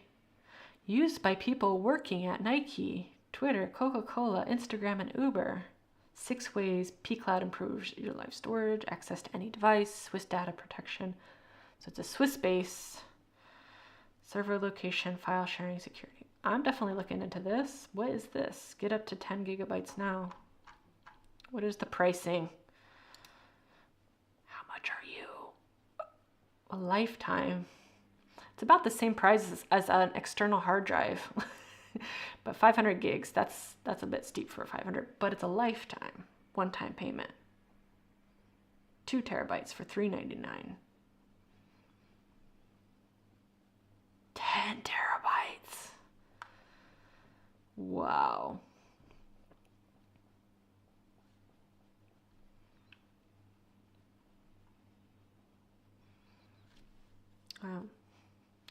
It's a price, but it's a lifetime. That's really, If you calculate how much you spend per year on iCloud, or I think my Google One subscription was 70 to 100 a year, it adds up pretty fast. So a couple years of just spending for cloud storage could probably cover the cost at least to this one, if not this one, depending on how much storage you're buying. What is that in US dollars? Euro, dollar. So $3.99. So that is $411. I'm pretty sure they'll probably change the price because that doesn't look great for the marketing team. $199. They'll probably put it at $199. 199 euros is 200. So it's about the same, honestly. They probably put it $199. Usually Europe gets charged a bit more than the US, to be honest. So it won't be too far off. See, $199 USA. They do the same. It's always Europe that gets charged more. Just because marketing likes numbers like $199 and $3.99, they wouldn't change the price for the Americans to pay. Just so that way it is an equal corresponding. The exchange rate's almost equal anyway at this point. Annual. So if you just want to pay annual, it's not too bad. But again, that's a subscription service. So if you try to calculate how many years you plan on storing your data, that will add up. It's not expensive at all though. Even if you tried this for a year to see if you really liked the service and then decided to buy the storage service, that's an option too. I might do that. I don't like the commitment of a lifetime. That seems like a huge commitment and a lot of money for me now. This is more than I make on YouTube a month.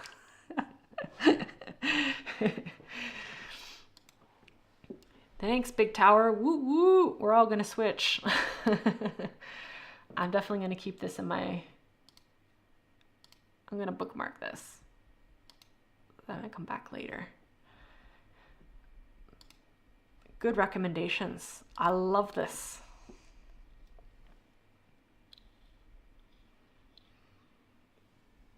Do a shout out to pCloud so they can sponsor the channel.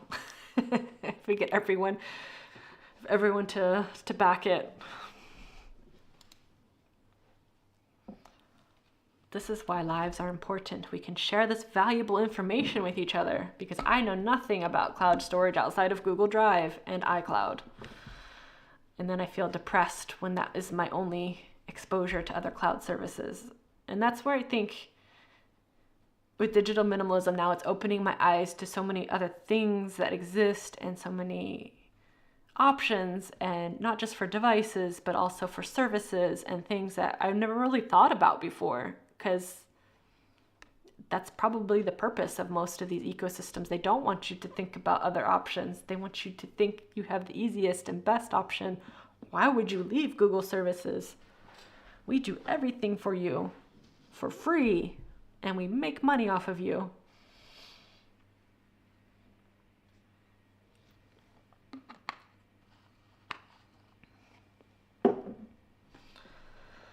I wish they had an option. You can have a discount 50% off if you let us use your data. Okay. Or you can use it for free if we can train our AI model. Okay. The more I think about how much I've been giving away for free, the more depressed I get about using certain services. I really... I guess sometimes it's ignorance is bliss, I guess. The more you think about things like this, the more you start to overanalyze every service, every device, everything that you use in your life. And then it just becomes mentally fatiguing at one point. You're just like, I just can't think myself out of these solutions. You inspired me to move from an iPhone to a BlackBerry because that point you just made. Yeah. BlackBerry was a gateway for me to de-Google a lot of my services because I found alternative options that were working well on a BlackBerry device, and I thought, would this work on my newer smartphones? And of course, yes, it does. There's more options even than BlackBerry because the BlackBerry devices are so old. And I was using Magic Earth, for example, for my maps in BlackBerry, and now I'm using it on my smartphone, and I don't know why I didn't think about it earlier. I wish BlackBerry was a viable option here, but it's not. I think we can push more and more noise about BlackBerry. Maybe Canada will bring it back. I'm going to keep saying it, Canada. I love BlackBerry. It's my favorite operating system. It's always been my favorite operating system. And losing that third option of operating system was just detrimental to tech, I think. Now there's just two people taking the superpower. You're either iOS or you're Android. And the people trying to fight against the current of going against those two operating systems, even if you're using a custom operating system that's usually based on Android, of course, without the Google services intertwined. But there's only like two viable options in the world. That's not enough options. We need more operating systems. And I think BlackBerry was a good wrench that was in between both of them, just saying like, hey, we care about your privacy. Use our devices. If pCloud is just storage, you have to buy MS Word or something because apples to apples comparison would mean pCloud would have to include something like pDocs, an alternative to Google Docs. There's definitely open source like LibreOffice or some. Let me get back on here. What are some open source office tools like Docs? Sure, there's tons of options. I just don't know anymore because I've only been using Google.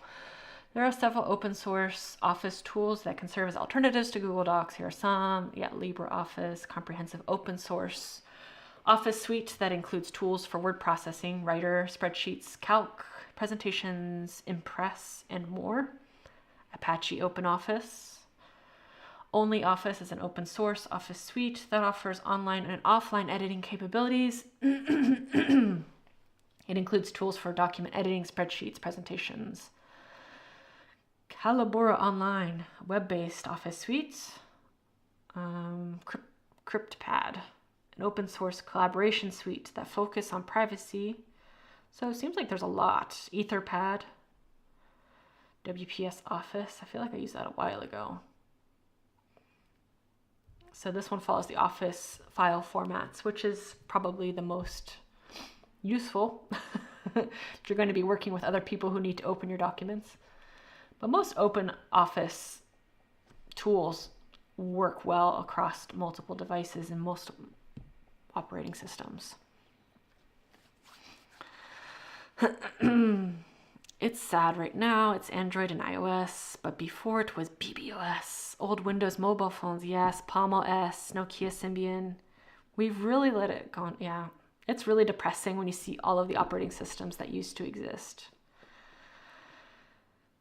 Windows Mobile could come back. I mean, why? They have the resources. They could do it if they really wanted to, and if there was enough demand for it and people were fed up, they most certainly could bring back the Windows Phone. But Windows is getting so much slack, and people really love bashing on it. I went back to Windows, and honestly, I have no qualms with it. I haven't had any issues. I used to have issues back in the day, for sure, with Windows XP and Windows 7, and won't mention Windows 8, but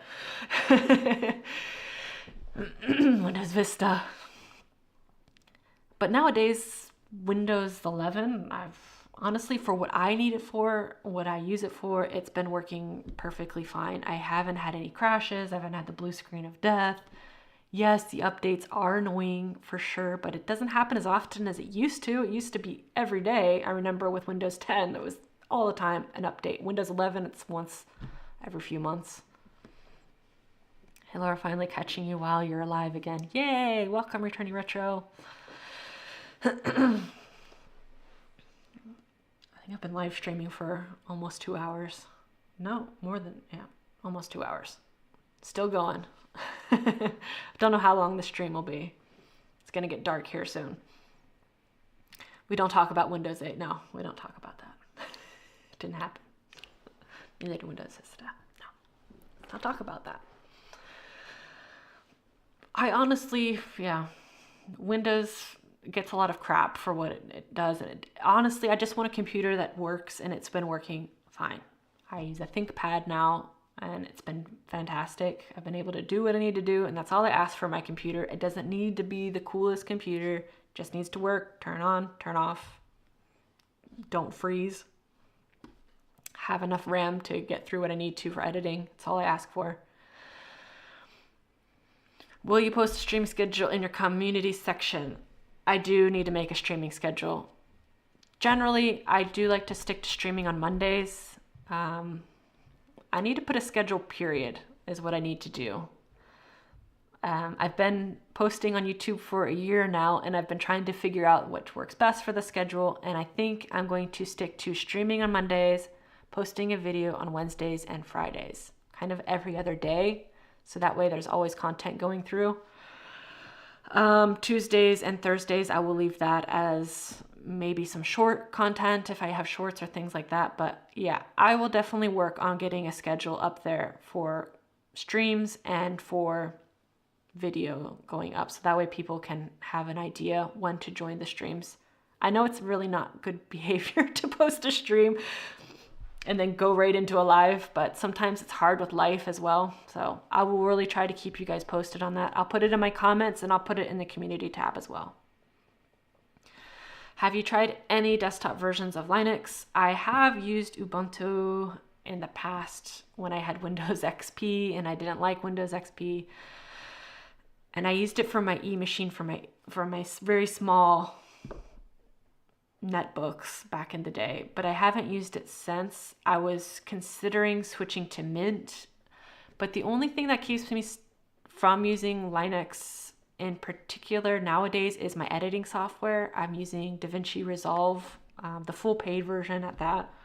So I need something that it works with, and I think it only works with Red Hat if I'm not mistaken.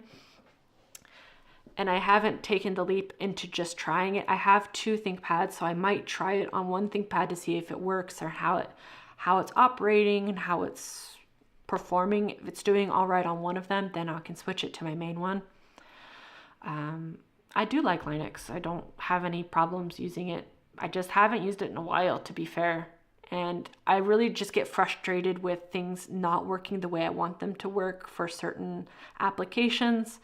But honestly, I don't install many applications anymore besides my editing software. I mean, back in the day, I used to do a lot of games and things like this. So I don't do that so much anymore. I think I only have one game on my on my desktop, which is like a grocery store simulator. So that's the state of my gaming in 2025. It's sad. It's a sad state. Another free-to-play hurry. Got sad news. My Nokia C2 started to get black lines. No! Oh, I'm so sad, Brownie. Try wine. It may work. I need to try different ones. I'm just scared. I don't want to be able to not edit. But I do have 2 computers. I have one where I'm more portable than my giant behemoth of a workstation ThinkPad that I can't really travel with. That's my pride and joy. Oop.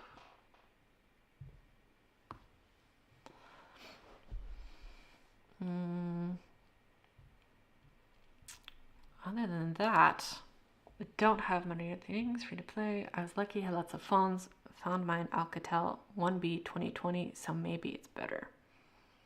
I like hearing everybody's phones. What's everybody using for their phones today? For those of you who jumped in later, I am using my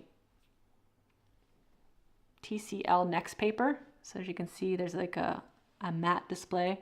Looks like e-ink. It's not e-ink.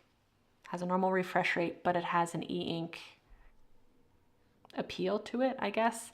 It's a special skin that they put on their devices. You can exit the e-ink mode by going to a normal LCD screen Of course, it still has the matte display, which is great for people with eye conditions, but that's been my daily carry. Last week was my beautiful BlackBerry 7290. I used it all week and I only had to charge it once. Once I charged it at the beginning of the week, it lasted all week. It still has battery left. It's off right now, but it was my everyday carry. Fantastic. It's a 2004 BlackBerry, works like a charm. Battery's fantastic. I used it as an alarm clock every day too, and it had a very annoying tone that got me out of bed, so it did its job. Quality was great. Yeah, I could text super easy on it, and it's just very tactile. It's nice having a device that's not a touch screen too sometimes. And yeah. Will this be my new favorite BlackBerry? It may be. It's 2G, so it's very limiting for where countries you can use it. France, we still have 2G, so I'm still using all my 2G devices until they officially turn them off. Sadly, an iPhone 15 Pro Max. I had one of those. That was my last iPhone. I still have my iPhone SE from 2016. My all-time favorite. It's my newest one, I guess my pink one. The only thing I don't like is I got it refurbished and the Touch ID does not work, so that's kind of frustrating. But otherwise, good device. Main is an old Xperia. My side piece is a Jelly Max and a Pine phone. I hesitated for the Jelly Max. I saw a lot of people recommending this in the small phone and dumb phone community. I think it's just too small for my vision problems, and I would probably get angry at it, like I did with my Cat S22 Flip. But it is a great small phone. Thinking about picking up the Highbrake Pro to use to my Vidita compact ships. Bit expensive though. I agree about the Highbrake Pro pricing. I was a bit shocked when they showed the price, and a lot of people asked if I was going to get the Highbrake Pro because I did order the Highbrake original, but I canceled because they were having shipping problems and I wasn't in the country when they planned to ship. So I canceled that order, and when I looked at the Highbrake Pro, I couldn't believe $499, I think, in euros. And yeah, that's a bit steep. The compact will be shipping soon, I'm sure in April or May. So compact will be out. I'm trying to hold off any other devices until the light phone. It's so hard. It's hard for me to stay with one device. Now I have a whole drawer full of old devices. I also got a Japanese flip phone.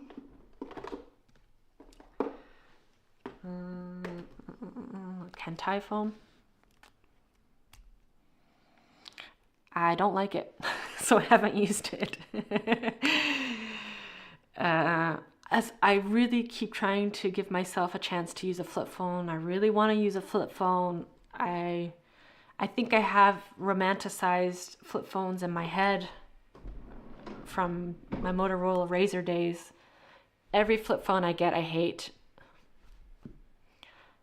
The form factor, of course, is great to open and close the device, but the screen is just too unusable for me. Too small, too bright, not customizable enough for my needs, so I end up not using them.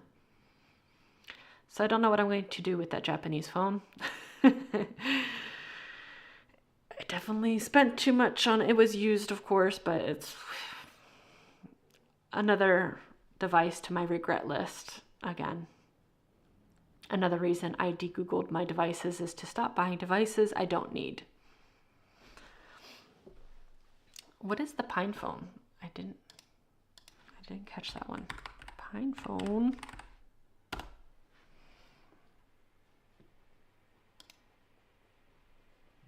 Pine phone Pro.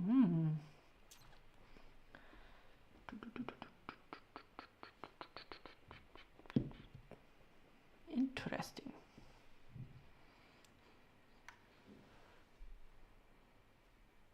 Interesting.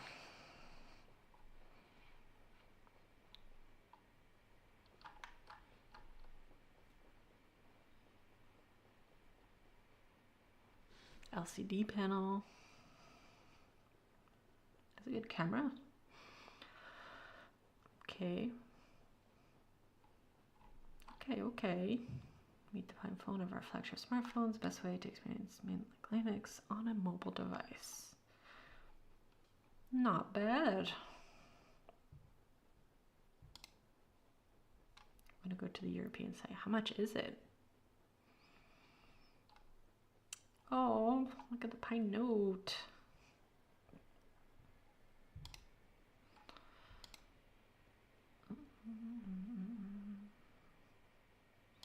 If I want to buy it now, 599 for the Pro, 350 euros for the beta edition convergence package.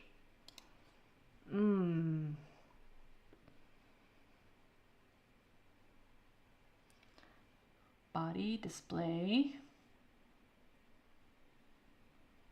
platform. Can't really see over here.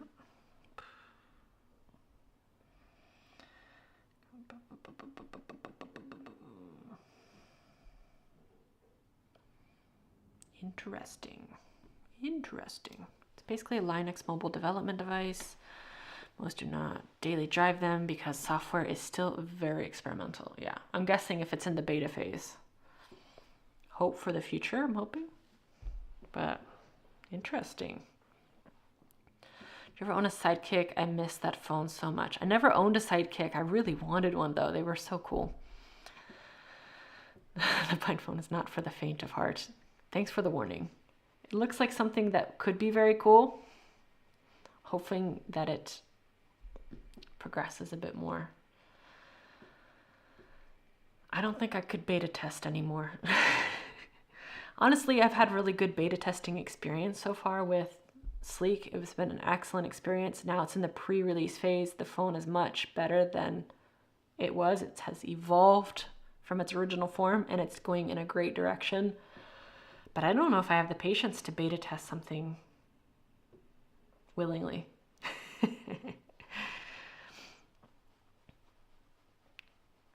But it is an interesting project. I'm curious.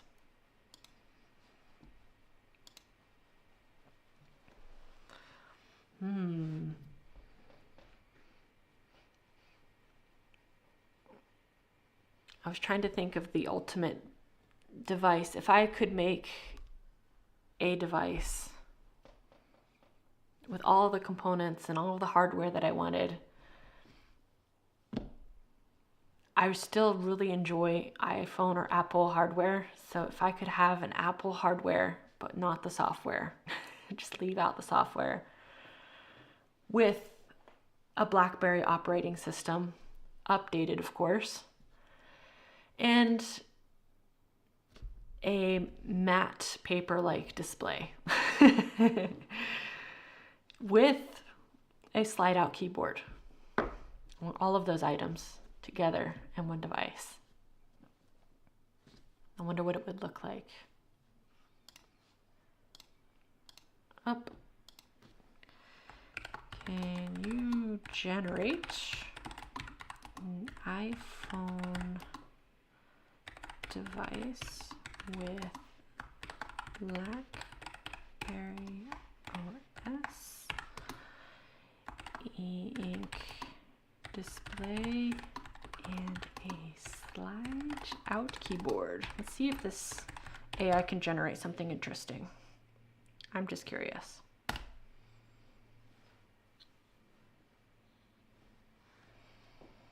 Might have to reword that because I didn't say image.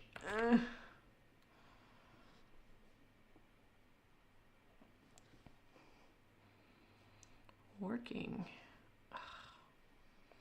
My image quota is... I hate these things. I hate them. I might have to use a different... Oh, I'm going to switch over to ChatGPT. I've used my quota. I'll go into ChatGPT for free. because I haven't used that in a while. So I should, in theory,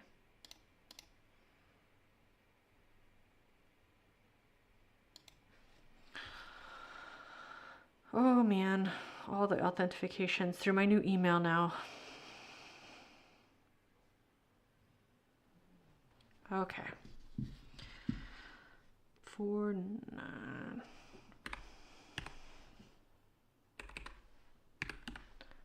Oop. Boop. I'm in.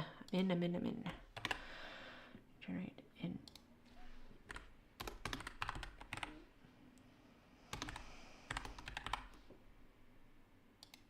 I just want to see what it creates. Anything to make you pay. Yeah. I'm not desperate for a generated image to pay for it. Maybe some people are. I'm not. I can use my imagination still. Technically, I should just be drawing it on my Supernote. Here's a generated image of an iPhone-like device with a BlackBerry OS and an e-display with a slide-out keyboard. Let me know if you'd like any modifications. Doesn't look like this keyboard slides out here. I think you're wrong, ChatGPT. Let me see if I can modify the display a bit here. It's a bit increased. There we go.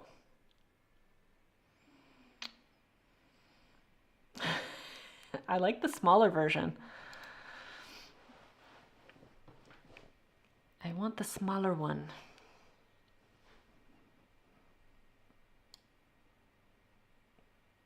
I like it how it's just decided this is a BlackBerry.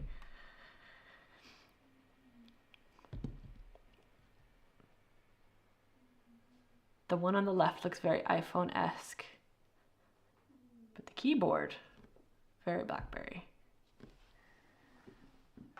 I like how AI just really F's up with the keyboard. Like, what letter is this? Is that an H? Is that a B? There's two Z's there. I mean, if you're using this keyboard, you're not going to get very far. There's two W's on this one. Sometimes it's just making up letters. Like, that's not even a letter. That's just like not even trying at this point. Oh. And it looks like that's like, is that like a grip at the bottom lip of the phone? Oh, man. Can you adjust the design to show the device keyboard half slidden? Oh, my grammar's terrible. Keyboard slid into the device and a matte screen, please. There we go. Some last minute phone designing. We haven't gone any further with our small phone that we generated one time, so now we're on a new phone. Don't know what this phone is called yet, but maybe we can. Ooh, that looks painful. It's just literally stacked two phones onto each other. That doesn't look like anything ChatGPT. No. I still like this one better, I guess, but neither of these slide. I don't think it understands what a sliding. Has it not been trained on data with slide out keyboards? No, something more like the Sidekick or BlackBerry Priv.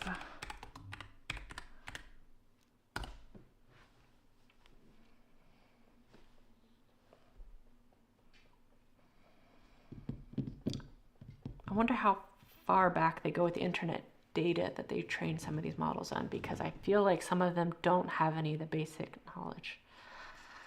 Oh my goodness, what is this? What have we done? You've reached your image creation. So now I can't create any more on here either. It's so limiting. Here's the updated design of your BlackBerry. It's getting less and less iPhone. I like the matte display though. It's beautiful. BlackBerry. The R's are going together. Interesting.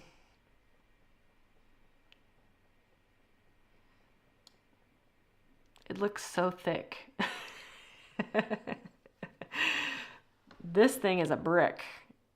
Also doubles as a self-defense phone. I don't understand if this is a speaker grill at the bottom or if it's just, it looks like sandpaper. It looks really badly generated. Sheesh, just create an image. Doesn't know how to create an image. It doesn't understand smartphone with physical elements. Obviously, this shows a great flaw in artificial intelligence. The people who trained ChatGPT did not train it on the proper data sources of BlackBerry, of Sidekicks. Look at this keyboard. It looks awful on this one. This keyboard looks good, but this is not a device. This is just two devices stacked on each other. That's not even usable. It looks like the keyboard comes off. This phone. You could just remove the keyboard maybe and just plug it in. I mean, that could be the ultimate option. And these ones, yeah. That's just plain an iPhone with a keyboard attached, and that is a BlackBerry that looks, I guess it has e-ink, so it did listen to that part for that one. Little trackpad there. You have Touch ID on this particular device. This one could be a Touch ID as well. Don't know what these buttons do. This one may be a hang up and call button or back button. I don't know. The icon design is terrible. I like this one the most still. I think this one's, I just don't like this lip speaker grill situation. It doesn't look good. If we could get rid of that, the device would be beautiful. It's thick, but more pocketable, especially than this beast down here. This looks like IBM designed this phone. Brought to you by IBM. We've decided to enter the hardware market. No. I'm not buying that device. Oh man. It gets me a little sad creating devices. Because then I want them. They'll never exist. Nobody's gonna make it. Companies are making keyboard devices like the minimal phone, so is it the best device? No. It's a keyboard, so you have that option. I think it's just, I mean, you have the Clicks case for iPhone devices, so those of you using, of course, your iPhone Pro Max, 15s, newer versions of iPhone, the Clicks keyboard does exist. It's an option for you. But honestly, if it's not a BlackBerry keyboard, it's really hard for me to like it. Even the older BlackBerry, like the 7290, this keyboard, it's so clicky. Listen to that. That's beautiful. It's so clicky. It's from 2004 and it's still, it just makes beautiful clicking noises. It's one of my favorite keyboards and it's one of the oldest BlackBerries I have. And the worst keyboard I have is this Samsung that wanted to be a BlackBerry. This keyboard is, it's clicky, but somehow mushy. It's not a good tactile experience. The keys are very narrow and very close together. It's not a good layout. And that's when you notice that companies, just because they have a keyboard on their device doesn't mean they thought about the ergonomics, the user case, how people want to use their devices, the number locations, how the numbers are easily seen. I mean, this one's highlighted quite well. BlackBerry devices, once you use one, they're all located in the same area, whether it's the 2004 BlackBerry or even like a BlackBerry Q20, they're in the same location. So once you get used to using a BlackBerry, you can kind of use any of them. I mean, my favorite keyboard by far is the Q10. I don't know what it is about this keyboard. I love it. I love it more than the Q20. I love it more than the Q5. I could talk about BlackBerry keyboards all day. One day I'll just do a BlackBerry keyboard stream. How's that sound for everybody? The worst BlackBerry keyboards are the TCLs. Ugh. Key 1. It just has no sound and no feeling. It's so soft. It doesn't feel good. It doesn't feel good. But yeah, that's my keyboard collection. I think that's going to be it for my stream today. Hell, the BlackBerry Classic. The BlackBerry Classic cult. I appreciate the BlackBerry Classic, but it's not my favorite. It's not my favorite. I like the screen size of the Classic. I don't like the physical buttons that they reincorporated. I know why they did it, to really do a throwback to the classic BlackBerries, but I just don't like the length it adds in the device. I like the Q10. For me, it's the perfect balance, and the battery is removable. Perfect. Like the Trioplo black keys, white text. The numbers are white, the keys with black text. Okay. Palm Trio, pinnacle of making numbers visible. I think it depends. Oop. What is the Trio Pro? Palm Trio Pro. Ugh. Say that 5 times fast. Palm Trio Pro. Palm Trio Pro.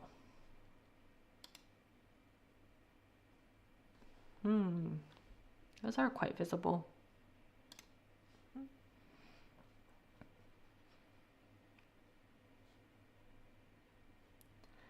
That is a beautiful device. Can we bring devices like this back?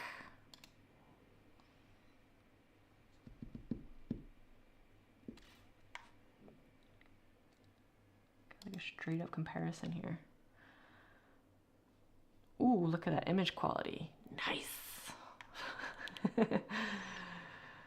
It's when you tell it's an old website.